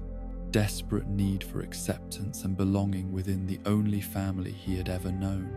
The dying man was finally becoming the person he had always possessed the potential to be, though the timing of this transformation ensured that its full flowering would necessarily be brief, and its ultimate impact would be measured not in his own salvation, but in what he might accomplish for others during whatever time remained. To him, the path to redemption that Arthur Morgan walked during his final months was not the dramatic road to Damascus conversion that simpler tales of spiritual awakening might provide, but rather the gradual and often painful process by which a man who had spent decades suppressing his own moral instincts finally began to trust the voice of conscience that had been whispering warnings throughout his adult life, only to be drowned out by the louder calls of loyalty and the desperate need to belong to something larger than his own uncertain existence. The transformation that overtook him as his tuberculosis progressed was both physical and spiritual, as the certainty of his approaching death stripped away the long-term considerations and political calculations that had previously prevented him from acting according to his deepest understanding of right and wrong. The changed perspective that Arthur brought to the gang's activities following his diagnosis was immediately apparent to anyone who bothered to observe his behavior during their various operations and daily interactions, though the significance of these changes was lost on Dutch and those who had become too invested in their current trajectory to recognize that their most trusted lieutenant was undergoing a fundamental re-examination of everything he had previously accepted without question. The man who had once approached their criminal enterprises with professional detachment and strategic calculation was now viewing each robbery and violent confrontation through the lens of individual human suffering, seeing victims where he had once seen only obstacles to be overcome or resources to be acquired. The train robberies that had once represented the height of their professional achievement as outlaws became exercises in moral torture for Arthur, as his growing awareness of the gap between Dutch's noble rhetoric and the ugly reality of their impact upon innocent people made it increasingly difficult for him to participate in activities that he now understood to be nothing more than the systematic terrorization of ordinary working individuals whose only crime was being in the wrong place when the gang needed money for their survival. The passengers who handed over their valuables at gunpoint were no longer abstract representations of social privilege, but real people with real lives, families, and dreams that were being traumatized by his actions. The bank robberies that Dutch continued to plan with his characteristic mixture of grandiosity and tactical incompetence were revealing themselves to Arthur as exercises in community destruction that accomplished nothing beyond the fixed, temporary acquisition of money that would be quickly spent on supplies and ammunition for future crimes, creating a cycle of violence and desperation that benefited no one while leaving behind a trail of emotional and economic devastation that would take years to heal. The clerks and customers who cowered behind counters during these operations were not representatives of corrupt financial institutions, but ordinary people trying to earn honest livings in a world that offered few alternatives to the forwarding, systematic exploitation that characterized most legitimate employment. Arthur's growing determination to help others escape the life that had consumed his own opportunities for happiness and redemption was not born from any sudden moral awakening, but rather from the gradual recognition that his own choices had contributed to a cycle of violence and criminality that would continue to destroy lives long after his death, unless someone took active steps to break the pattern that had trapped so many good people in circumstances that brought out the worst in their natures while suppressing their capacity for growth and positive contribution to the world around them. The conversations that Arthur began to have with various gang members about the possibility of leaving their outlaw existence represented a fundamental shift in his understanding of what loyalty actually required from those who genuinely cared about each other's welfare, as he came to realize that sometimes the most loving thing one person could do for another was to encourage them to pursue opportunities for happiness and fulfillment, even when such encouragement meant the dissolution of relationships and communities that had previously provided meaning and identity for everyone involved. Mary Beth Gaskill, whose intelligence and literary aspirations had always been somewhat wasted within the context of their criminal enterprise, became one of the first recipients of Arthur's new approach to leadership, as he began to actively encourage her to pursue the writing career that her natural talents and genuine passion for storytelling clearly indicated she was capable of achieving, if given the opportunity to develop her abilities in environments that valued creativity over criminal expertise. The young woman's obvious relief at receiving permission to dream beyond the boundaries of their outlaw community revealed how much psychological pressure the gang's collective commitment to their chosen lifestyle had been, placing upon individuals whose personal inclinations led them toward different forms of expression and achievement. Tilly Jackson's gradual preparation for a life outside the gang was facilitated by Arthur's recognition that her domestic skills and natural warmth would make her an ideal candidate for the kind of conventional family life that their criminal activities made impossible for anyone who remained committed to Dutch's vision of permanent rebellion against established social order. The encouragement that Arthur provided for her romantic relationship with a legitimate businessman represented a complete reversal of his previous attitude toward gang members, who showed interest in forming connections outside their closed community, as he came to understand that such connections might represent opportunities for salvation rather than threats to their collective security. Karen Jones's struggles with alcohol and depression were addressed by Arthur with a combination of practical support and honest conversation about the psychological costs of their lifestyle that he had previously been reluctant to acknowledge even to himself, much less to discuss with others who might interpret such honesty as disloyalty to Dutch or criticism of choices that they had all made together over the years. His attempts to help her find reasons for hope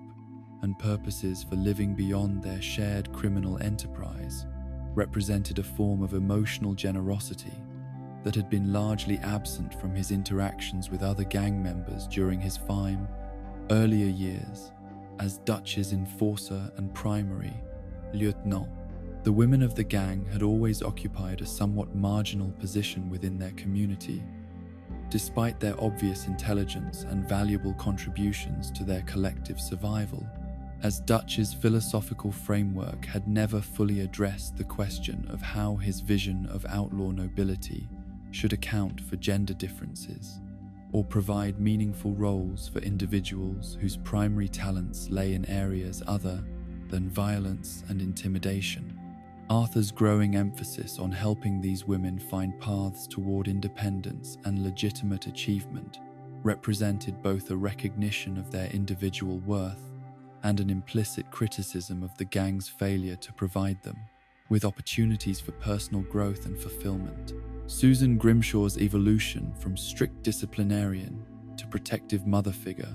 was facilitated by Arthur's willingness to acknowledge her genuine care for the younger gang members, while also recognizing that her authoritarian approach to community management had sometimes prevented her from providing the kind of emotional support that people needed during their most difficult periods of adjustment and personal struggle. The conversations that Arthur shared with her about leadership and responsibility helped both of them to understand how their different approaches to caring for others might be combined in ways that maximize the benefits while minimizing the psychological costs of their protective instincts. Abigail Roberts' position within the gang had always been complicated by her relationship with John and her role as Jack's primary caretaker,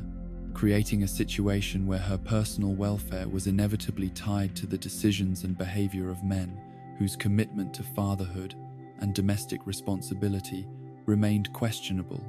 despite their obvious affection for both her and her son. Arthur's growing involvement in encouraging John to take his family responsibilities more seriously was motivated not merely by concern for Jack's welfare,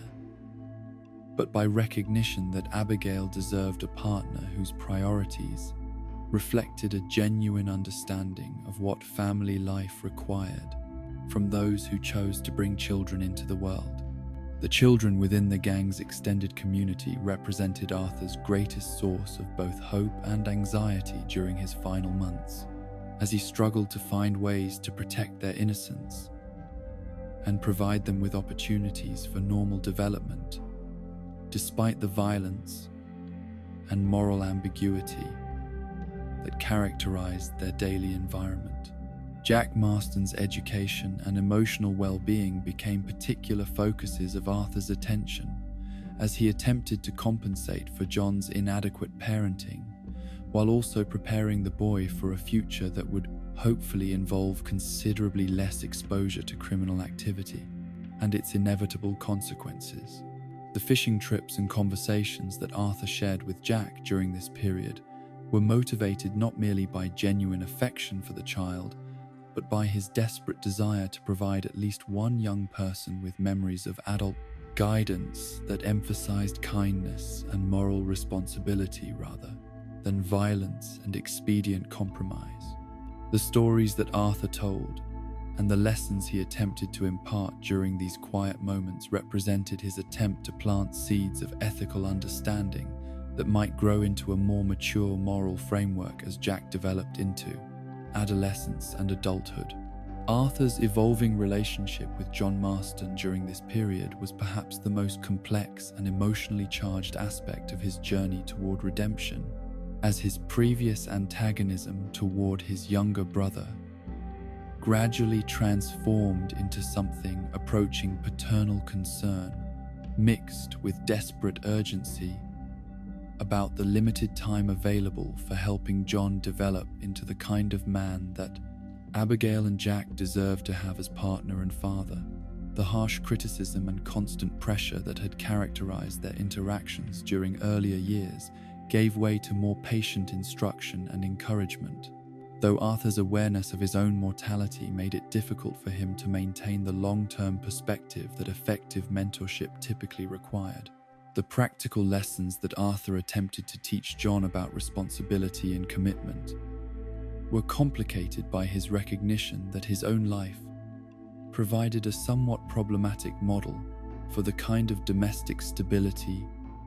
and emotional maturity that successful family life demanded from its participants, creating situations where his advice was sound even though his personal example offered limited evidence of his ability to follow such guidance in his own relationships and life choices. The conversations they shared about fatherhood and marriage were marked by Arthur's attempts to help John avoid the mistakes that had cost him his own opportunities for happiness with Eliza and Mary, while also acknowledging that different circumstances and personalities might require different approaches to the common challenges of balancing personal desires with family obligations. John's gradual transformation from irresponsible dreamer to committed family man was facilitated by Arthur's patient encouragement and practical support, though the process was slow and often frustrating for everyone involved, as old habits and immature attitudes proved resistant to change, despite the obvious benefits that greater responsibility would provide for everyone affected by John's choices. The small victories and incremental improvements in John's behavior toward Abigail and Jack became sources of genuine satisfaction for Arthur as he witnessed the possibility of redemption playing out in someone else's life, even as his own opportunities for personal transformation were being limited by his declining health and the practical constraints of their shared circumstances. The confrontation with Leopold Strauss that resulted in Arthur's decision to expel the moneylender from the gang represented perhaps the clearest example of how completely his moral priorities had shifted during his final months, as his growing revulsion at the systematic exploitation of desperate people overcame his previous willingness to tolerate morally questionable activities in service of their collective financial survival. The debt collection work that had once seemed like a necessary evil was now revealed to be simply evil, a form of predatory lending that destroyed lives and families while contributing nothing positive to the world beyond the temporary alleviation of the gang's immediate financial pressures. The sick man from whom Arthur had collected payments, while unknowingly contracting tuberculosis himself, had come to represent all of the innocent victims whose suffering had been necessary for the gang's survival over the years, creating a symbolic connection that made it impossible for Arthur to continue participating in activities that he now understood to be fundamentally incompatible with any reasonable understanding of human decency or social responsibility. The expulsion of Strauss from the gang was both a practical decision designed to eliminate a source of moral contamination and a symbolic gesture intended to demonstrate Arthur's commitment to a different set of values than those that had previously guided their collective behavior. The reaction of other gang members to Arthur's decision regarding Strauss revealed the extent to which their community had been psychologically dependent upon their ability to rationalize morally questionable activities through appeals to necessity and survival, as his refusal to continue tolerating such behavior forced others to confront questions about their own complicity in systematic exploitation that they had previously been able to avoid through collective denial and shared self-deception. The discomfort that his moral stance created within their group dynamics was a clear indication of how thoroughly their ethical framework had been corrupted by years of compromising their principles for the sake of practical convenience and financial expediency. Dutch's reaction to Arthur's expulsion of Strauss was particularly revealing of how far their leader had drifted from the moral principles that had originally justified their outlaw lifestyle, as his concern about the financial impact of losing their primary moneylender significantly outweighed any consideration of the ethical issues that had motivated Arthur's decision. The man who had once preached about protecting the innocent and fighting against systematic oppression was now openly prioritizing the gang's economic interests over the welfare of the vulnerable people whose exploitation had become central to their survival strategy. The growing tension between Arthur and Dutch during this period was not simply the result of tactical disagreements or personality conflicts, but rather a fundamental divergence in their understanding of what their relationships and obligations to each other should represent, with Arthur's emphasis on individual welfare and moral responsibility clashing directly with Dutch's continued commitment to abstract principles that justified any sacrifice in service of their supposed higher purpose. The philosophical discussions that had once brought them together as mentor and student were becoming increasingly contentious as Arthur's practical experience with the consequences of their choices conflicted with Dutch's theoretical framework for understanding their place in the world. Micah Bell's increasing influence over Dutch's decision-making process became even more dangerous during this period, as Arthur's moral transformation and declining health reduced his ability to provide effective counterbalance to the corrosive effect that the newer gang member was having upon their leader's judgment and capacity for rational late analysis. The political dynamics that had always characterized their group's internal relationships were becoming increasingly poisonous, as Dutch's paranoia and Micah's manipulative skills combined to create an atmosphere where loyalty was measured not by years of service and sacrifice, but by willingness to endorse whatever course of action their leader favored at any given moment. Arthur's attempts to counter Micah's influence were hampered by his recognition that direct confrontation would likely result in an open split within the gang that would destroy whatever remained of their community while accomplishing nothing positive for the people whose welfare he was most concerned about protecting. The subtle forms of resistance and alternative leadership that Arthur employed during this period required a level of political sophistication that his straightforward personality and moral clarity sometimes made difficult to maintain, particularly when his declining health made it increasingly challenging to sustain the energy necessary for complex interpersonal maneuvering. The journal entries that Arthur wrote during this period provided him with opportunities for honest self-reflection and moral evaluation that his previous life had never allowed or encouraged, creating a written record of his transformation that would serve as both personal catharsis and historical documentation of how individual conscience could eventually triumph over collective self-deception when circumstances created the necessary conditions for growth and change. The process of putting his thoughts and feelings into written form forced him to examine his motivations and decisions with a level of critical analysis that purely internal reflection might not have achieved. The drawings and observations that filled the pages of Arthur's journal represented more than simple artistic expression or casual documentation of their daily experiences, but rather a form of spiritual practice that helped him to see the world around him with greater clarity and appreciation than his previous focus on practical concerns and tactical considerations had allowed. The wildlife sketches and landscape studies that occupied increasing amounts of his attention during quiet moments were evidence of his growing capacity to find beauty and meaning in aspects of existence that had nothing to do with their criminal activities or the political conflicts that had dominated so much of his adult thinking. The letters that Arthur wrote but never sent to various people from his past represented his attempt to make peace with relationships and opportunities that had been damaged or destroyed by choices he had made during his years of unquestioning loyalty to Dutch's vision of outlaw nobility, creating a form of symbolic closure that his practical circumstances made impossible to achieve through direct communication or personal reconciliation. The process of composing these unsent messages provided him with opportunities to examine his feelings and motivations with a level of honesty that his previous emotional defenses and psychological rationalizations had prevented. The increasing frequency and severity of Arthur's coughing fits were serving as constant reminders,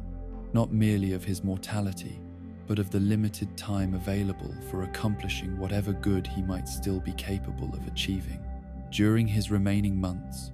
while the blood that increasingly accompanied his expectoration provided undeniable evidence that his body was systematically failing him just as his moral clarity was reaching its fullest development, the irony of his situation was both cruel and perfect. He was finally becoming the man he had always possessed the potential to be, just as his capacity for action was being systematically eroded by forces beyond his control.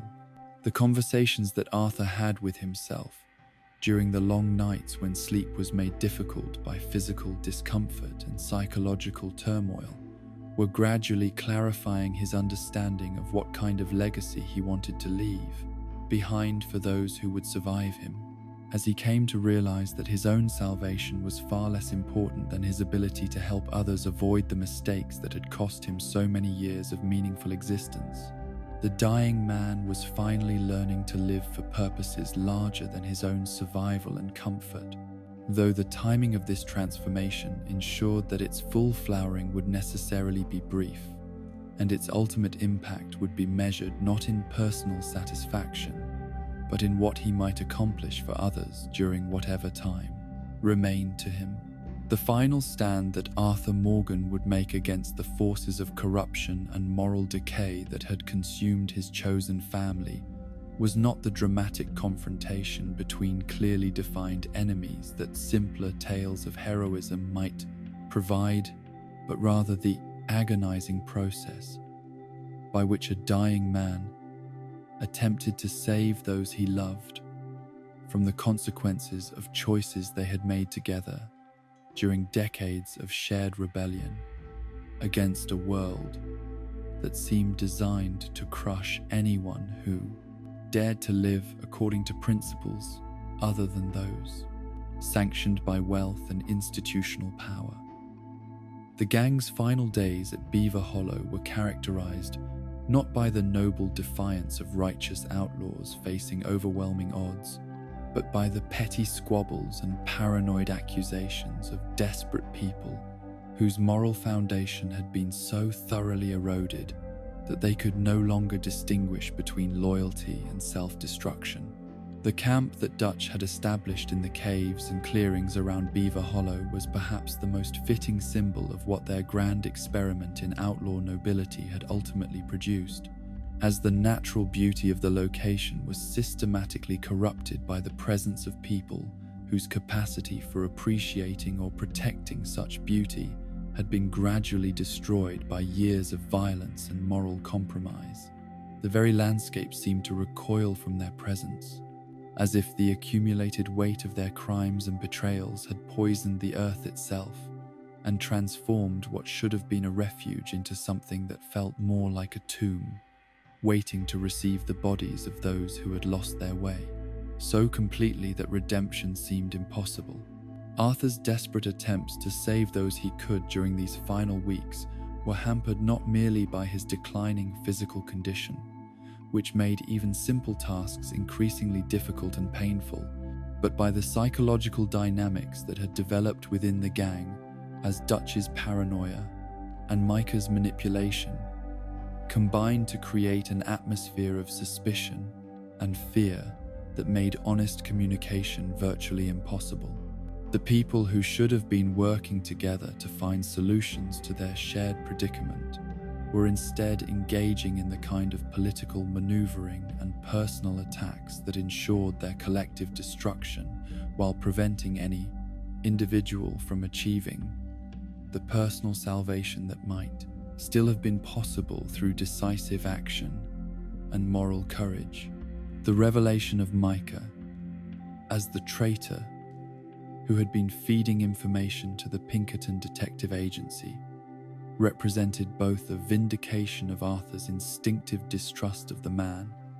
and a devastating confirmation that Dutch's judgment had been so thoroughly compromised that he had allowed their most dangerous enemy to operate at the very heart of their community for months, while systematically destroying the relationships and trust that had once held them together as a functional family unit. The irony of the situation was both cruel and perfect.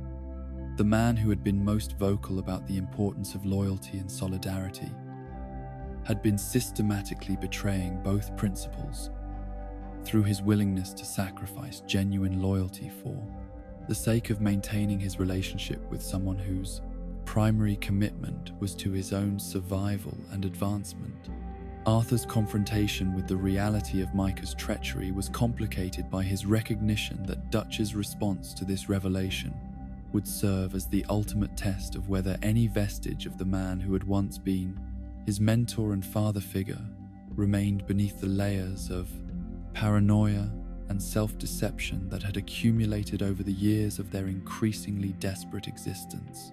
The hope that Dutch might finally acknowledge his errors and take steps to correct them was balanced against Arthur's growing certainty that their leader had become so psychologically dependent upon Micah's validation and support that he would choose to maintain that relationship even in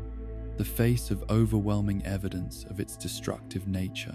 Dutch's complete descent into paranoia and violence during these final weeks was not the sudden transformation that might have been easier for Arthur to understand and respond to, but rather the gradual acceleration of tendencies that had been developing for years beneath the surface of philosophical sophistication and revolutionary rhetoric. The man who had once preached about the importance of protecting the innocent and maintaining moral standards even in the midst of criminal activity was now displaying a casual willingness to employ torture and murder against anyone who dared to question his authority or suggest alternative approaches to their increasingly hopeless situation. The psychological mechanisms that allowed Dutch to rationalize his behavior as necessary for their survival and continued commitment to their noble cause revealed the extent to which his capacity for honest self-reflection had been destroyed by his inability to acknowledge the role that his own decisions had played in creating their current predicament. The philosophical framework that had once provided genuine guidance and moral structure for their community had been transformed into a collection of empty slogans and self-serving justifications that could be manipulated to support whatever course of action Dutch's immediate emotional needs required. Arthur's attempts to reason with Dutch during their final conversations were marked by his growing recognition that the man he was speaking to bore only superficial resemblance to the person who had rescued him from childhood, destitution, and taught him to think critically about social justice and moral responsibility. The responses that Dutch provided to Arthur's questions and concerns revealed a mind that had become so thoroughly disconnected from reality that meaningful communication was no longer possible, while his increasing reliance upon Micah's interpretation of events and motivations demonstrated his complete abandonment of the independent judgment that had once made him an effective leader. The final confrontation with his own mortality that Arthur experienced during these last days was not simply a matter of accepting the inevitable progression of his tuberculosis, but rather the more complex psychological process of coming to terms with the fact that he would not live to see the resolution of the conflicts and problems that had defined so much of his adult existence. The knowledge that others would have to carry on without his guidance and protection was perhaps more difficult for him to accept than the prospect of his own death, particularly given his growing awareness of how ill-equipped most of the remaining gang members were for the challenges they would face in a world that was becoming increasingly hostile to their way of life. The practical preparations that Arthur made for his approaching death were motivated not by morbid fascination with his own mortality, but by his determination to ensure that his final actions would contribute something positive to the lives of those who would survive him, even if his ability to influence events would necessarily be limited by the constraints of time and his declining physical capabilities. The letters he wrote and the arrangements he attempted to make for various gang members were expressions of love and responsibility that transcended the immediate circumstances of their shared predicament, while acknowledging the realistic limitations of what any individual could accomplish in the face of historical forces and collective choices that had created momentum toward destruction. His final conversations with gang members were characterized by an intensity and honesty that their previous relationships had rarely permitted, as his approaching death stripped away the social conventions and political considerations that had previously made such direct communication dangerous or inappropriate within their community structure. The advice he offered and the encouragement he provided were not the abstract philosophical pronouncements that Dutch favored, but practical guidance based upon his accumulated experience and his hard-won understanding of what kinds of choices led to happiness and fulfillment versus those that resulted in suffering and regret. The increasing tension between Arthur and Dutch during these final weeks was not simply the result of tactical disagreements or personal animosity, but rather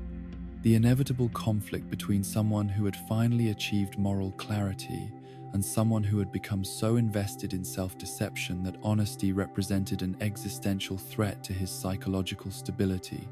Arthur's willingness to acknowledge uncomfortable truths about their situation and their collective responsibility for the suffering they had caused was perceived by Dutch as a form of betrayal rather than an expression of the loyalty and love that actually motivated such honesty. The last jobs that Arthur participated in were undertaken not because he believed they would accomplish anything meaningful for the gang's survival or prosperity, but because his sense of obligation to his chosen family required him to continue contributing whatever he could to their shared enterprise, even when his own judgment suggested that such activities were counterproductive to their long-term interests and well-being. The physical pain and exhaustion that these final operations caused him were less significant than the psychological anguish of participating in activities that he now understood to be fundamentally incompatible with any reasonable understanding of human decency or social responsibility. The growing weakness that made it increasingly difficult for Arthur to maintain his usual level of activity was serving as a constant reminder, not merely of his mortality, but of the urgency of accomplishing whatever good he might still be capable of achieving during his remaining time, while the knowledge that his condition would continue to deteriorate regardless of his efforts created a form of psychological pressure that was both motivating and paralyzing in its intensity. The race against time that defined his final weeks was complicated by his recognition that many of the problems he hoped to solve would require more sustained effort than his declining health would permit. His final preparations for what he knew would be his last ride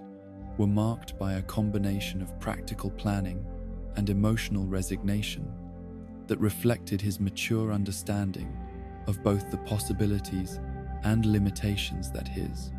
circumstances presented,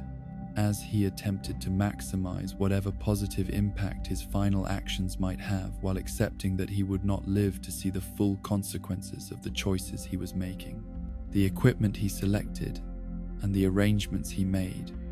were guided not by hope for personal survival, but by his determination to ensure that his death would serve some useful purpose for those who mattered most to him. Abigail's kidnapping represented both a personal crisis that demanded immediate response and a symbolic challenge that would determine whether Arthur's transformation during his final months had equipped him with the moral courage necessary to choose individual welfare over abstract loyalty when the two came into direct conflict. The decision to risk everything for the sake of rescuing a woman whose primary value to the gang lay in her relationship with John, rather than any contribution she could make to their criminal enterprise, represented a complete reversal of the priorities that had governed Arthur's behavior during most of his adult life. The rescue mission that Arthur undertook, despite his deteriorating physical condition, was motivated not by any expectation of personal reward or recognition, but by his recognition that Abigail's welfare was more important than the failures, tactical considerations, and strategic calculations that Dutch would inevitably use to justify abandoning her to whatever fate the Pinkertons had planned. The physical demands of the operation were far beyond what his diseased body could reasonably be expected to handle, yet his commitment to acting according to his moral convictions, rather than his practical limitations, made such considerations irrelevant to his decision-making process. The success of the rescue operation provided Arthur with proof that individual acts of courage and moral determination could still accomplish meaningful good, even within the context of their increasingly hopeless situation, while simultaneously demonstrating that Dutch's abandonment of such principles was a choice, rather than a necessity imposed by their circumstances. The contrast between Arthur's willingness to risk everything for the sake of someone else's welfare and Dutch's calculating approach to human relationships revealed the extent to which their understanding of loyalty and responsibility had diverged during the final months of their association. The final preparation for what Arthur understood would be his last meaningful action was characterized by a strange sense of peace and resolution that transcended the physical pain and emotional turmoil that had dominated his experience during the previous months, as his acceptance of his approaching death freed him from the conflicting loyalties and impossible choices that had paralyzed his capacity for decisive action throughout most of his adult existence. The man who was preparing to die had finally learned how to live according to his deepest moral convictions, though the timing of this discovery ensured that its practical application would be necessarily brief, and its ultimate significance would be measured in its impact upon others, rather than its contribution to his own happiness or fulfillment. The knowledge that he would not survive the confrontation that awaited him was both liberating and terrifying in its implications. As Arthur struggled to find ways to use his remaining time and energy that would maximize whatever positive legacy he might leave behind, while accepting that most of the problems and conflicts that had defined his existence would continue long after his death. The responsibility he felt toward the people who would have to carry on without his guidance and protection was perhaps more burdensome than the prospect of his own mortality, particularly given his growing awareness of how inadequately prepared most of them were for the challenges that lay ahead. The final ride that would carry Arthur toward his destiny was undertaken with the kind of grim determination that had characterized all of his most important decisions during his final months, as he balanced his realistic assessment of the odds against survival with his unwavering commitment to doing whatever remained within his power to protect those whose welfare had become more important to him than his own. Continued existence. The landscape through which he traveled seemed to reflect his internal state, as the natural beauty that surrounded him served as both a reminder of what he was leaving behind and a source of comfort that transcended the immediate circumstances of his approaching confrontation with forces that had been gathering strength for years, while he struggled to find some alternative to the violence and destruction that seemed to be the inevitable conclusion to their shared story. The final confrontation that would determine not merely the fate of Arthur Morgan, but the ultimate meaning of his long journey from abandoned child to dying outlaw unfolded, not in the clear moral landscape where heroes face villains in decisive battle, but in the ambiguous territory where love and loyalty, duty and betrayal, sacrifice and self-preservation intersected in ways that made simple judgments impossible and transformed every choice into a meditation on what it truly meant to live and die with honor in a world that seemed designed to reward corruption and punish nobility at every turn. The mountain clearing where Dutch, Micah, and the Pinkertons would finally converge represented more than simply the geographical endpoint of their long flight from justice, but rather the spiritual crucible where decades of accumulated choices and compromises would be refined into their essential components and weighed against the only scales that ultimately mattered, those that measured the worth of a life, not by its duration or its accumulation of power and wealth, but by its willingness to choose love over fear when such choices carried the heaviest possible costs. Arthur's approach to this final confrontation was marked not by the desperate bravado that might have characterized his younger self, but by the calm resignation of a man who had finally achieved clarity about what mattered most and was prepared to act upon that understanding regardless of the personal consequences such action might require. The tuberculosis that was systematically destroying his lungs had paradoxically clarified his vision in ways that perfect health had never accomplished, stripping away the illusions and rationalizations that had once allowed him to avoid confronting the fundamental questions about right and wrong that his current circumstances made impossible to evade or postpone. The weight of the guns at his side was balanced by the lightness that came from finally understanding that his own survival was less important than the welfare of those who might live on after his death, while the knowledge that he would likely not see another sunrise was counterbalanced by his growing certainty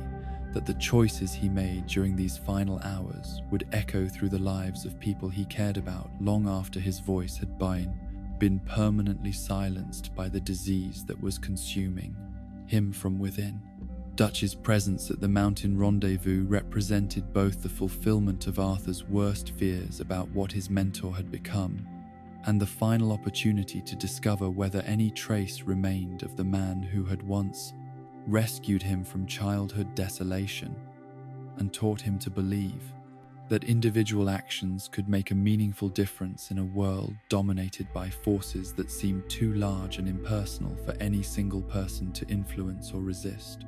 The philosophical discussions that had once bound them together as teacher and student had been replaced by the kind of desperate maneuvering that characterized people who had lost their moral compass and were now navigating by reference points that shifted with every change in their immediate circumstances and tactical requirements. Micah's triumphant presence alongside Dutch served as visible proof of how completely their leader's judgment had been compromised by his psychological dependence upon validation from someone whose primary commitment was to his own advancement rather than any genuine concern for the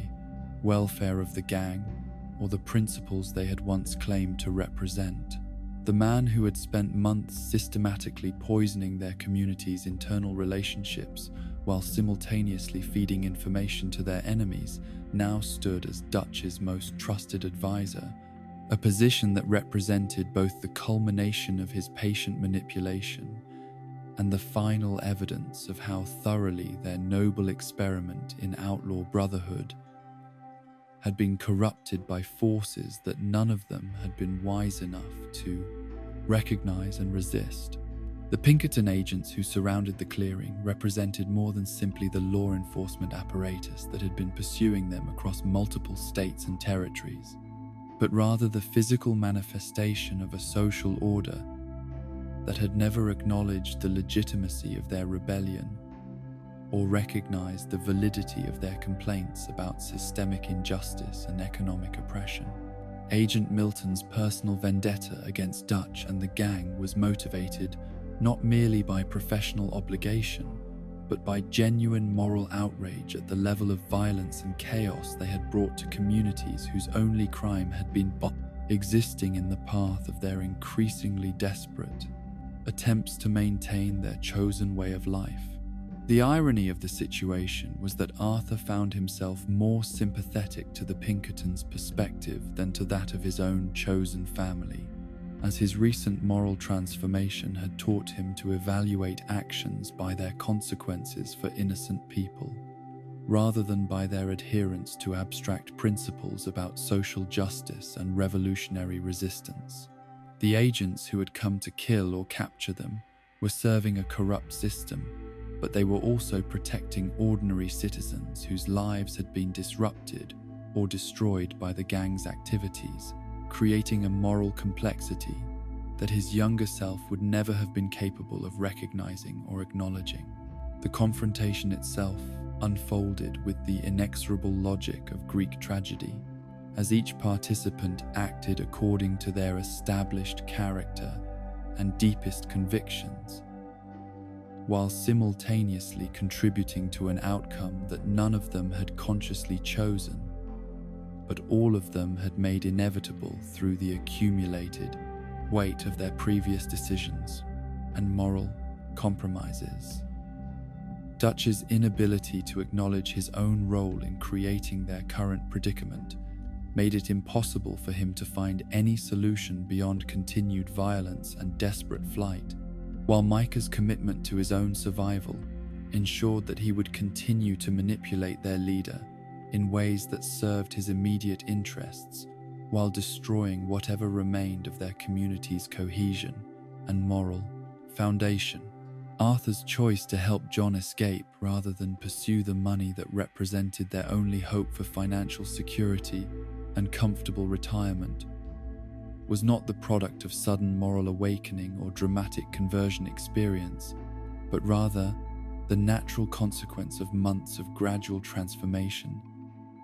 during which he had slowly learned to prioritize individual welfare over abstract loyalty,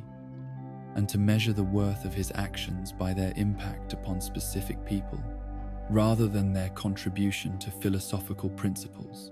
or collective enterprises. The decision itself was made with the kind of calm certainty that came from finally understanding what mattered most, even though implementing that decision would require him to abandon everything he had previously believed about duty and obligation. The meaning behind his decision extended far beyond the immediate tactical considerations of their desperate situation to encompass fundamental questions about what kind of legacy he wanted to leave behind and what purposes his life might serve beyond his own survival and gratification. The choice to sacrifice his own chances for escape in order to ensure Jon's safety was simultaneously an act of love for his chosen brother and a rejection of the selfish individualism that had characterized so much of his adult behavior, representing a form of moral growth that had been decades in the making, but was only now finding its ultimate expression. The gunfight that followed Arthur's decision was marked not by the professional efficiency that had once characterized his approach to violent confrontations, but by the desperate intensity of a dying man who understood that this would be his final opportunity to act upon the moral convictions that had taken him so long to develop and embrace. Each shot he fired was motivated not by anger or vengeance, but by love for the people whose welfare had become more important to him than his own continued existence, while each wound he received served as a reminder that the price of choosing others over oneself was often measured in blood and suffering, that no amount of noble intention could prevent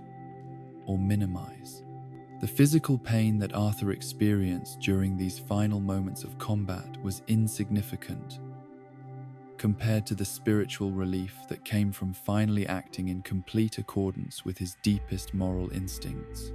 as the tuberculosis that had been slowly killing him for months was now joined by more immediate injuries that would ensure his death, while simultaneously providing him with the opportunity to choose the circumstances and meaning of that death according to his own understanding of what constituted a life well lived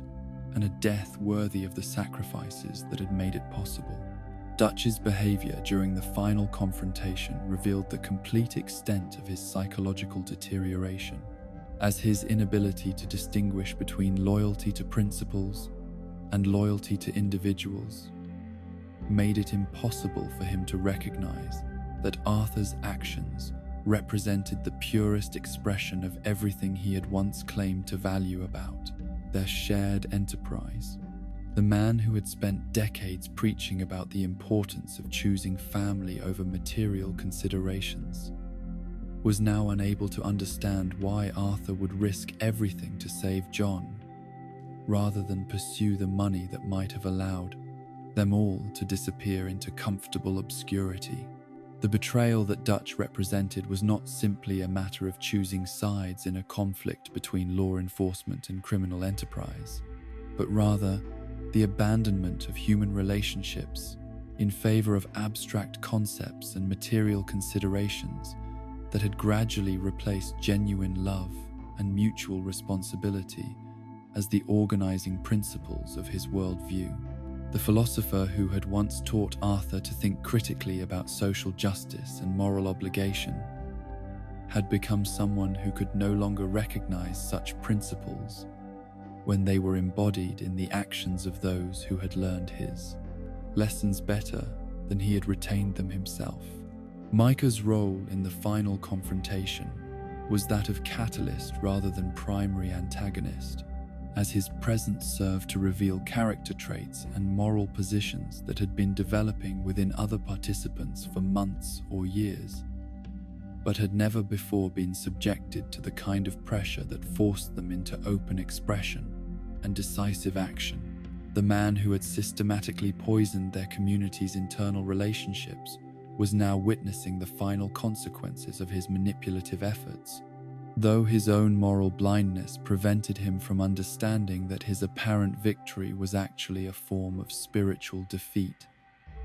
that would leave him isolated and despised by anyone capable of recognizing the difference between strength and cruelty. Arthur's final moments were characterized not by the fear or regret that might have been expected from someone facing imminent death after a lifetime of violence and moral compromise, but rather by a sense of completion and peaceful acceptance that came from understanding that his last act had been one of pure love rather than selfish calculation or expedient compromise. The knowledge that John would survive to build a better life for himself and his family provided Arthur with the kind of satisfaction that no personal achievement or material acquisition had ever been capable of producing, while his growing awareness of his approaching death was tempered by his recognition that mortality gave meaning to existence rather than negating it. The conversation that Arthur attempted to have with Dutch during these final moments represented his last effort to reach whatever remained of the man who had once been his mentor and father figure, though his realistic expectations about the likelihood of success were balanced by his understanding that love sometimes required such attempts even when they seemed doomed to failure from the outset. The words he spoke were motivated not by hope for personal reconciliation, but by his desire to plant seeds of moral understanding that might eventually grow into genuine redemption for someone whose capacity for such growth had been severely damaged but not necessarily destroyed by years of self-deception and corrupted thinking. The symbolic passing of responsibility and hope that occurred as Arthur's strength finally began to fail was not marked by dramatic speeches or formal ceremonies,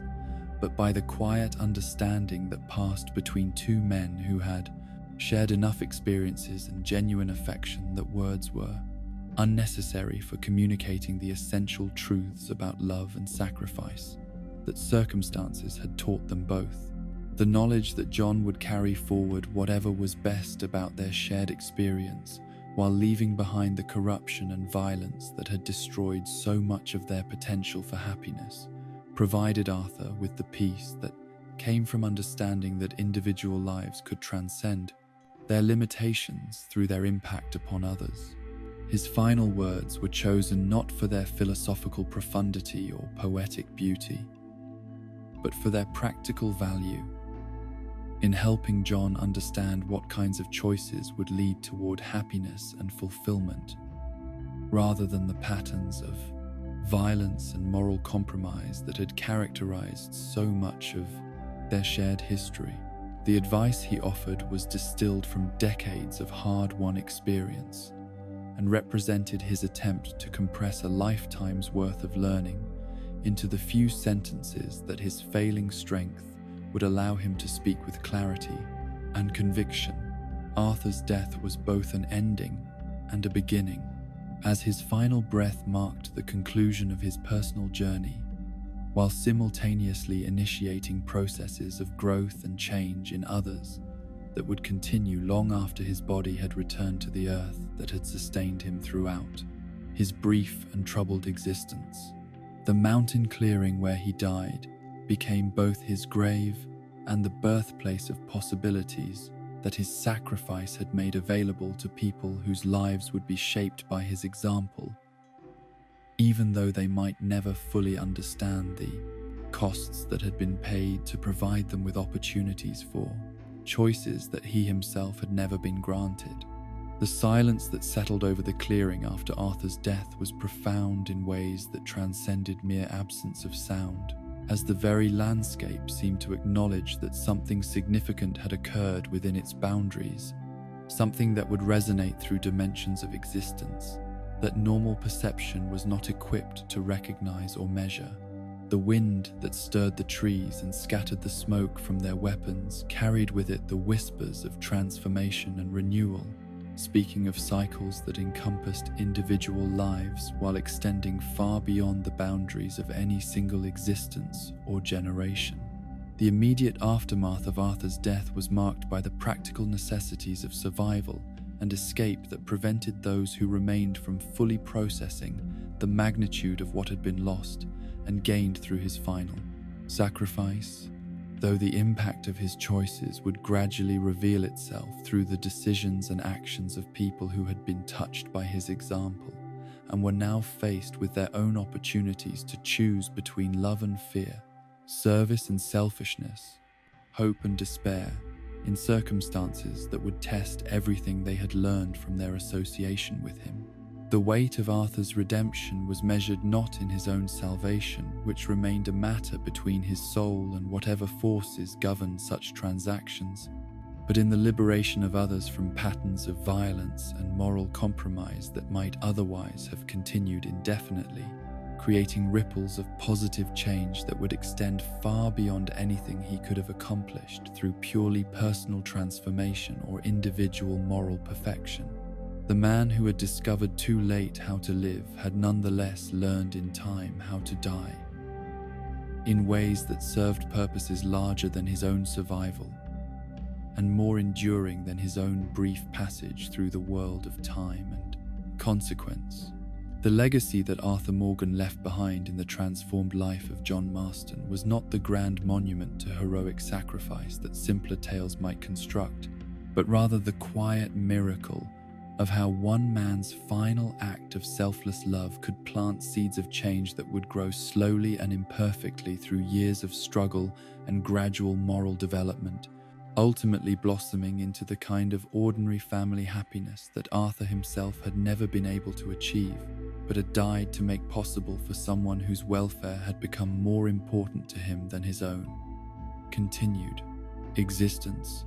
The ranch that John built at Beecher's Hope was both a physical structure carved from the wilderness through honest labor and a spiritual testament to the power of second chances,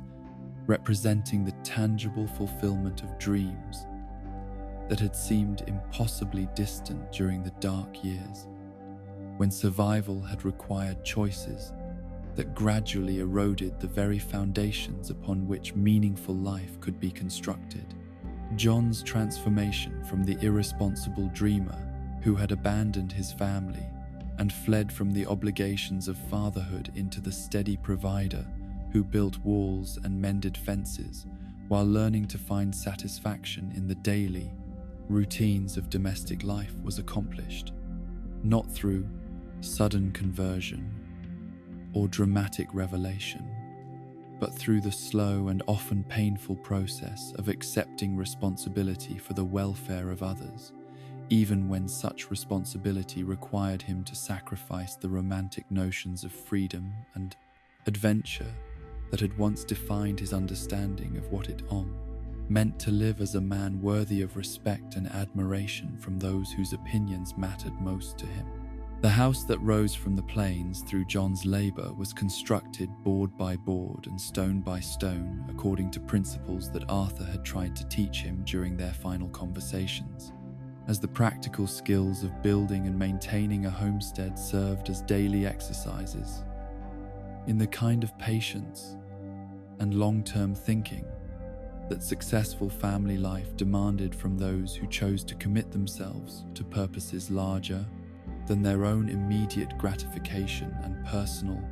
ambition. Each nail driven and each beam raised represented a choice to remain rather than flee, to build rather than destroy, to protect rather than exploit the relationships and opportunities that life had provided. Despite the mistakes and moral failures that had characterized so much of their shared past, the lessons that Arthur had attempted to impart about the difference between loyalty to abstract principles and loyalty to actual people were gradually absorbed by John through the practical experience of caring for Abigail and Jack during the years when their family was slowly learning to trust each other and to believe that their happiness together was worth the sacrifices that domestic stability required from all of its participants. The philosophical discussions that had once seemed irrelevant to someone whose primary concerns were adventure and personal glory revealed their practical wisdom through daily applications to problems that could only be solved through the brains. Kind of moral maturity that Arthur had spent his final months trying to cultivate in his chosen brother. Abigail's gradual healing from the trauma and uncertainty that had characterized her life during the gang years was facilitated not merely by the physical security that John's honest work provided, but by the emotional consistency that came from finally having a partner whose primary commitment was to their shared welfare, rather than to some abstract cause or personal ambition that placed individual desires above family obligations. The woman who had once been forced to navigate the dangerous political currents of outlaw life while protecting her son from influences that might corrupt his developing moral sense was finally free to focus her energy and attention upon creating the kind of stable home environment that childhood development required for its fullest flowering. The education that Jack received during these years was shaped by both parents' determination to provide him with opportunities for intellectual and moral growth that their own circumstances had never allowed them to pursue, as they recognized that their son's future happiness would depend upon his ability to find legitimate paths toward the kind of meaningful achievement that the outlaw life had made impossible for previous generations of their extended family. The books that filled their modest library and the conversations that took place around their dinner table represented a commitment to values that transcended immediate practical concerns, while acknowledging that such values could only be maintained through the daily practice of choosing wisdom over expedience and love over selfishness. John's approach to fatherhood was consciously modeled upon the example that Arthur had provided during their final months together, as he attempted to offer Jack the kind of patient guidance and unconditional support that he himself had never received from his own absent father, while simultaneously learning from Arthur's mistakes and regrets to avoid repeating patterns that had caused so much unnecessary suffering. The fishing trips and hunting expeditions that father and son shared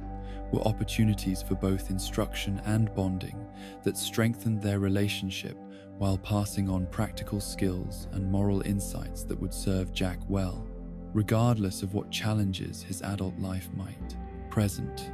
The ranch work that occupied most of John's time and energy was more than simply the means by which he supported his family financially, but rather a form of spiritual discipline that taught him to find satisfaction in processes rather than just outcomes, while demonstrating that honest labor could provide the kind of dignity and self-respect that criminal activity had never been able to offer, despite its occasional material rewards and temporary excitement. The cattle that grazed on his land and the crops that grew in his fields were visible evidence of his transformation from someone who took what others had built into someone who created value through his own efforts and planning. The challenges that John faced in adapting to legitimate life were not merely practical matters of learning new skills and adjusting to different rhythms of work and rest, but psychological struggles with aspects of his own character that had been shaped by years of living outside conventional social boundaries and moral constraints. The impulsiveness and taste for adventure that had once served him well as an outlaw became sources of tension and conflict within the context of family responsibilities that required him to prioritize long-term stability over short-term excitement and immediate gratification. Abigail's patience during John's most difficult periods of adjustment was sustained by her recognition that his struggles with domestic life were not evidence of lack of love for her and Jack, but rather natural consequences of trying to change fundamental patterns of thinking and behavior that had been reinforced over decades of practice and habit.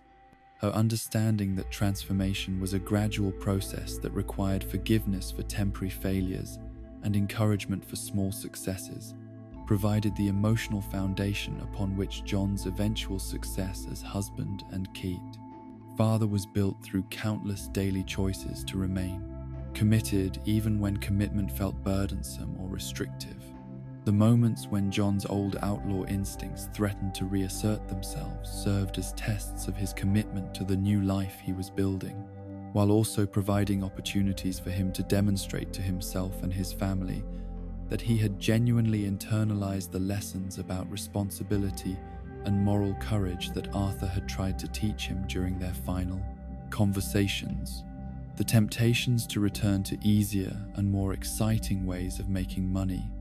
were balanced against his growing understanding that such choices would inevitably destroy everything he had worked to build and would betray the trust that those who loved him had placed in his capacity for positive change. The marriage that John and Abigail built together during these years was characterized not by the passionate romance that popular culture might celebrate, but by the deeper satisfaction that came from sharing daily burdens and long-term goals, while gradually learning to communicate with the kind of honesty and mutual respect that functional partnerships required from both participants. Their relationship was strengthened rather than weakened by the difficulties they faced together, as each challenge overcome reinforced their confidence in their ability to support each other through whatever problems their future might present. The community that slowly developed around Beecher's Hope was composed primarily of other families who were attempting to build legitimate lives in territories that had recently been dominated by lawlessness and violence, creating networks of mutual assistance and shared values that provided both practical support and social reinforcement for the choices they had all made to prioritize stability and legal behavior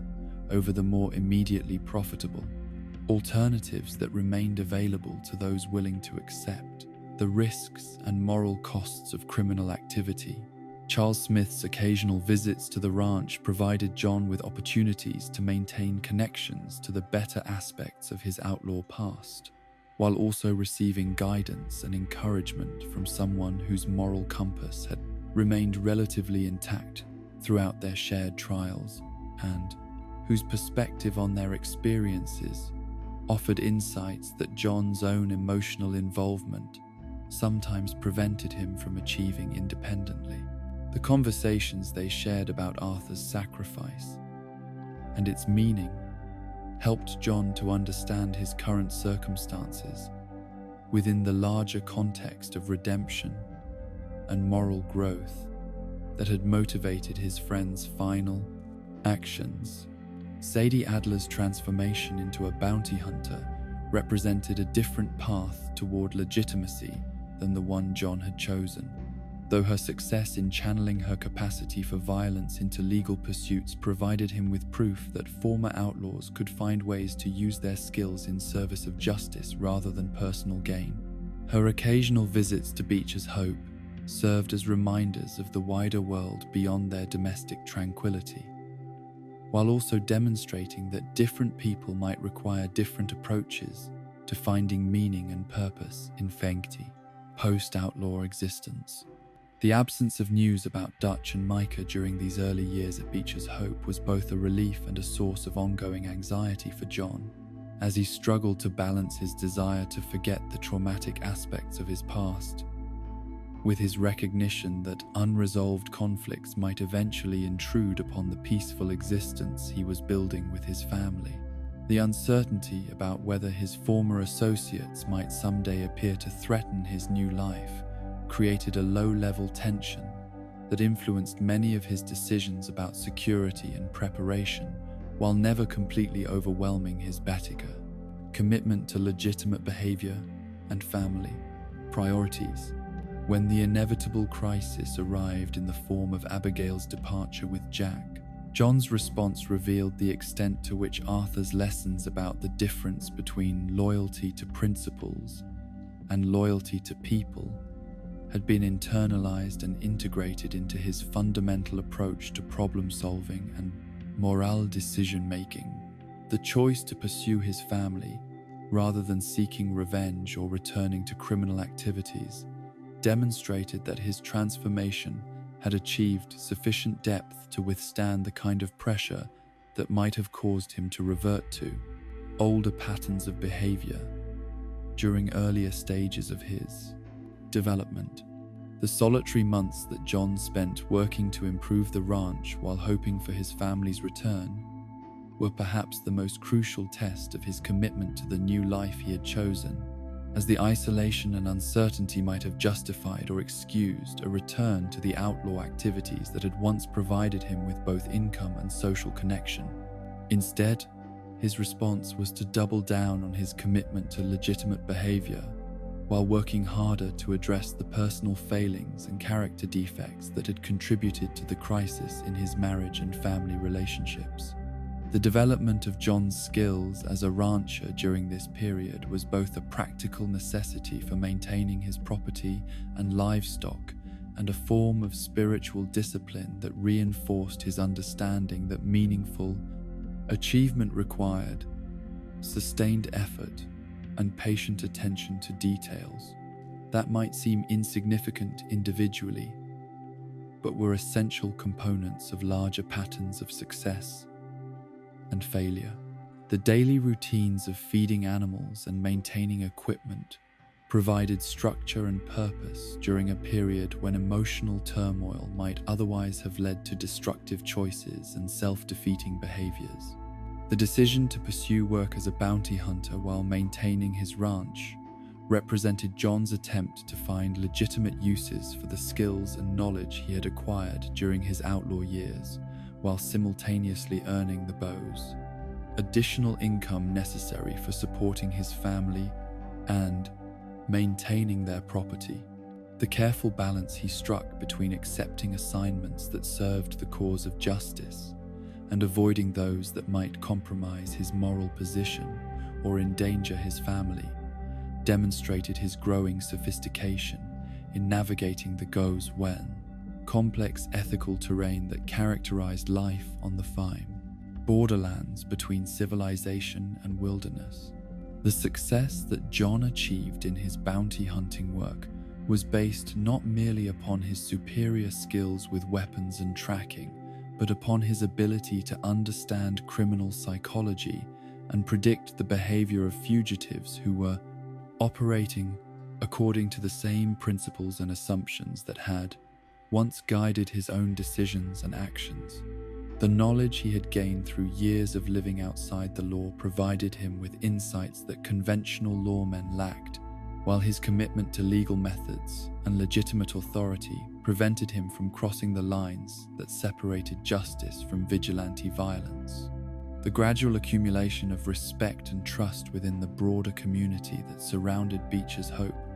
was achieved through John's consistent demonstration of reliability and integrity in his business dealings and personal relationships, as neighbors and associates came to understand that his outlaw past had been genuinely abandoned rather than merely concealed behind a facade of respectability that might crumble under pressure or temptation. The reputation he built as someone whose word could be trusted and whose commitments would be honored regardless of personal cost provided the social foundation upon which his family's long-term security and happiness could be constructed. Abigail's eventual return to Beecher's Hope with Jack represented both a personal victory for John and a validation of Arthur's faith in his capacity for positive transformation, as her willingness to give their marriage another chance was based upon her observation of genuine changes in his character and priorities rather than simply emotional attachment or practical necessity. The family reunion that followed was marked not by dramatic declarations or passionate reconciliation, but by the quiet recognition that they had all learned valuable lessons about what was required for their relationships to survive and flourish despite the challenges that life would inevitably present. The ranch that continued to develop under their joint efforts became more than simply a place where they lived and worked, but rather a symbol of their shared commitment to building something lasting and meaningful through cooperative effort and mutual support. The improvements they made to their property and the expansion of their operations were guided by long-term planning and careful consideration of how their choices would affect not only their immediate circumstances, but also the kind of legacy they would leave for Jack and any future generations who might inherit the results of their current labor and sacrifice. Arthur's journal, when John finally found the courage to read through its pages, provided him with insights into his friend's thoughts and feelings during those final months that helped him to understand the full significance of the sacrifice that had made his current happiness possible, while also revealing the depth of Arthur's love and hope for his future well-being. The written record of Arthur's transformation served as both inspiration for continued moral growth and a reminder of the responsibility that came with having been given a second chance at life and happiness through someone else's ultimate sacrifice. The graves that John maintained on his property served as physical reminders of the costs that had been paid for his current circumstances, while also providing places for quiet reflection and communication with those whose memory continued to influence his daily choices and long-term goals. The simple markers that identified the resting places of friends and family members who had died during their outlaw years were testimonies to relationships that transcended death and continued to provide guidance and motivation for living, according to principles that honored their memory and their sacrifice. The peace that gradually settled over Beecher's hope during the years when John's family was learning to trust in the permanence of their happiness together was not the absence of challenge or difficulty, but rather the deeper satisfaction that came from facing problems as a united family, whose shared commitment to each other's welfare provided the strength necessary for overcoming whatever obstacles their circumstances might present. The knowledge that their love had been tested by separation and struggle and had emerged stronger rather than weaker provided the foundation for confidence in their ability to handle whatever challenges their future might hold, while maintaining the values and relationships that gave meaning to their shared existence. And so concludes the tale of Arthur Morgan, a man who discovered that true honor lies not in loyalty to ideas or institutions, but in loyalty to the people we love and the future we can help create for them. His story reminds us that redemption is not about erasing our past mistakes, but about choosing, in whatever time we have left, to live for something greater than ourselves. In the end, Arthur's legacy was not written in the deeds he committed or the money he stole, but in the lives he touched and the choices he enabled others to make. The gentle dawn that broke over Beecher's hope on the morning when John Marston finally understood the full meaning of Arthur's sacrifice was not merely the beginning of another day in the endless cycle of seasons and weather that governed life on the American frontier, but rather the symbolic emergence of possibilities that had been purchased through suffering and made manifest through the patient application of lessons learned in the crucible of moral transformation. The light that spread across the plains carried with it the promise of continuity and renewal, speaking to truths that transcended the particular circumstances of any individual life. while simultaneously honoring the specific sacrifices that had made such renewal possible. The children who would grow up in the world that Arthur's choices had helped to create would never know his name or understand the precise nature of the gift he had given them through his final act of selfless love. Yet, their capacity to live lives unmarked by the violence and moral corruption that had defined his own existence represented the truest measure of his redemption and the most enduring testimony to the power of individual conscience to overcome the accumulated weight of historical forces and collective choices that seemed to make positive change impossible. The schools that would be built in communities that had once been terrorized by outlaw gangs, the churches that would rise where saloons had previously provided the only gathering places for people seeking connection and meaning, the families that would flourish in regions where survival had once required, the kind of moral compromises that gradually eroded the very foundations upon which meaningful relationships could be constructed. All of these developments represented the concrete fulfillment of dreams that Arthur himself had never dared to articulate, but had nonetheless died to make possible. Jack Marston's education in the comfortable schoolroom at Beecher's Hope, surrounded by books that his grandfather's generation could never have afforded, and guided by teachers whose own moral development had been shaped by witnessing the transformation of their communities from lawless territories into places where children could grow up expecting justice rather than violence to be the governing principle of human interaction,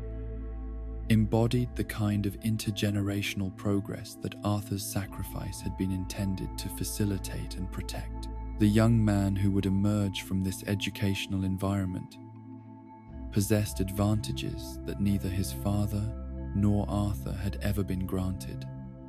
Not merely material comforts or social privileges, but the more fundamental blessing of growing up in circumstances where moral development was encouraged rather than suppressed, where questions about right and wrong were met with thoughtful discussion rather than violent enforcement of arbitrary authority, and where the example of adults demonstrated that strength could be used to protect rather than to exploit those who were vulnerable. The letters that Jack would eventually write to universities in distant cities, seeking opportunities for advanced education that would prepare him for careers in law or medicine or literature, represented the flowering of possibilities that had been planted in soil, watered by Arthur's blood, and nurtured through John's patient labor in building the kind of stable family environment where intellectual curiosity and moral sensitivity could develop according to their own natural rhythms rather than being twisted to serve the needs of criminal enterprises or corrupted by exposure to violence and desperation. The courthouse where Jack might someday practice law, arguing cases that sought to extend legal protections to those who had previously been abandoned to the mercy of whoever possessed superior firepower or political influence, would stand as a monument to principles that Arthur had learned to value only after decades of living, according to very different assumptions about how conflicts should be resolved and justice should be administered.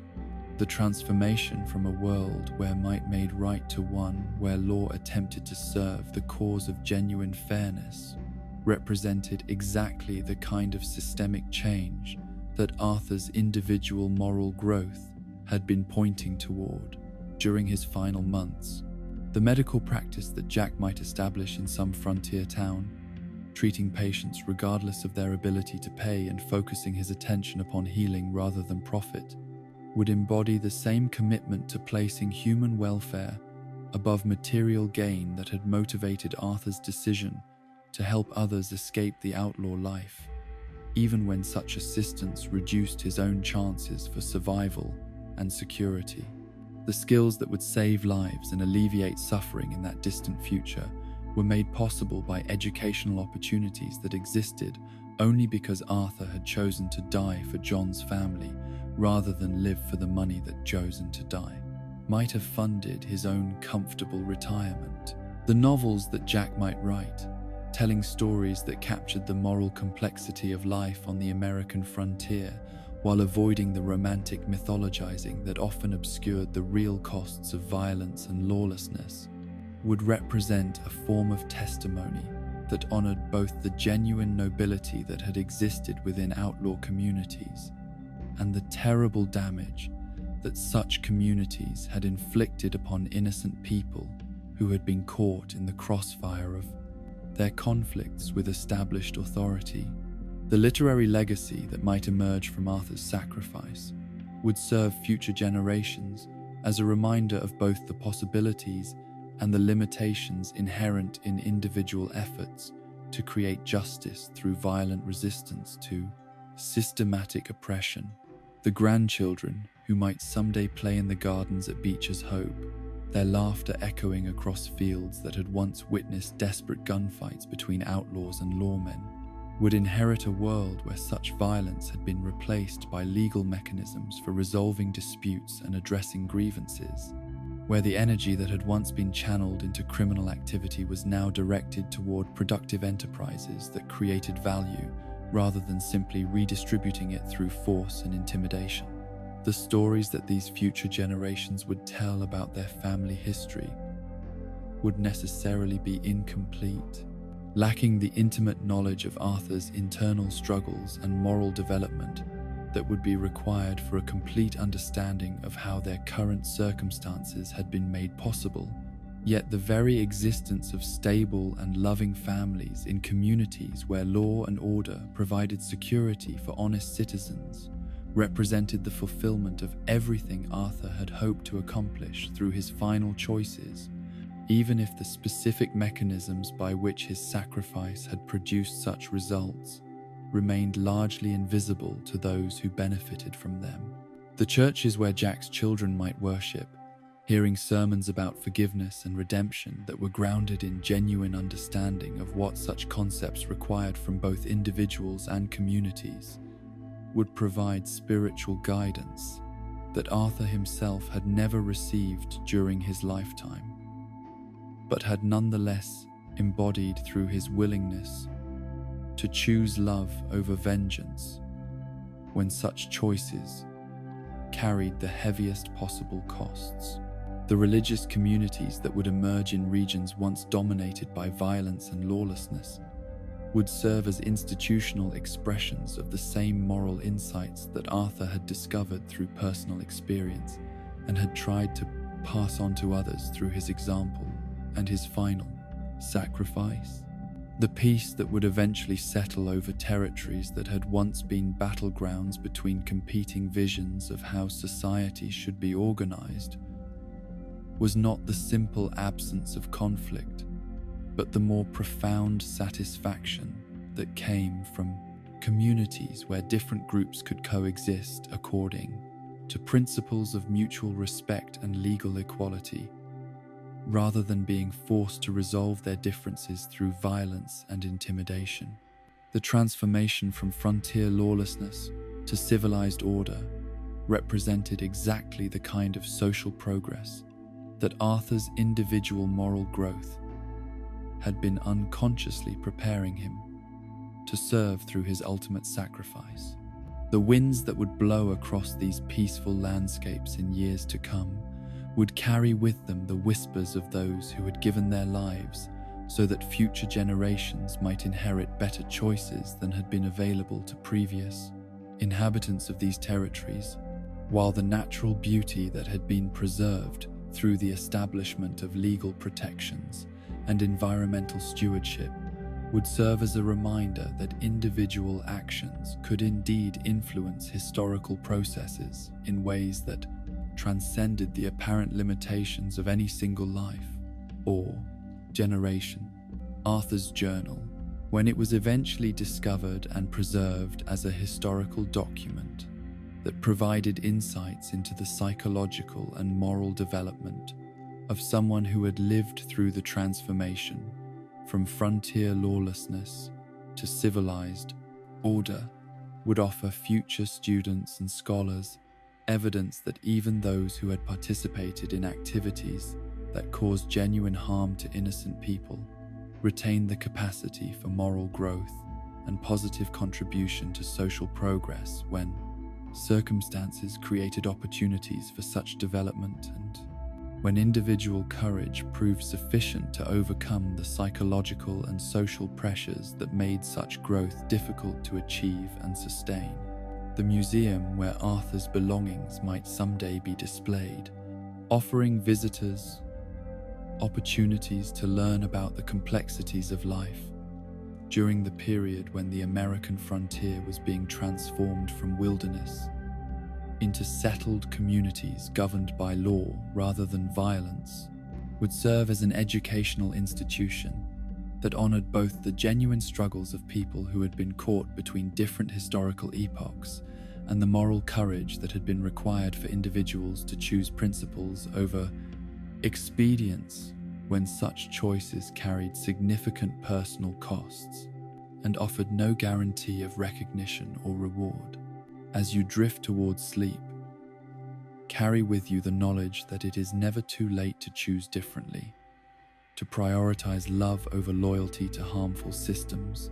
and to find meaning not in personal salvation but in the welfare of those who will continue on after we are gone. The campfire burns low now.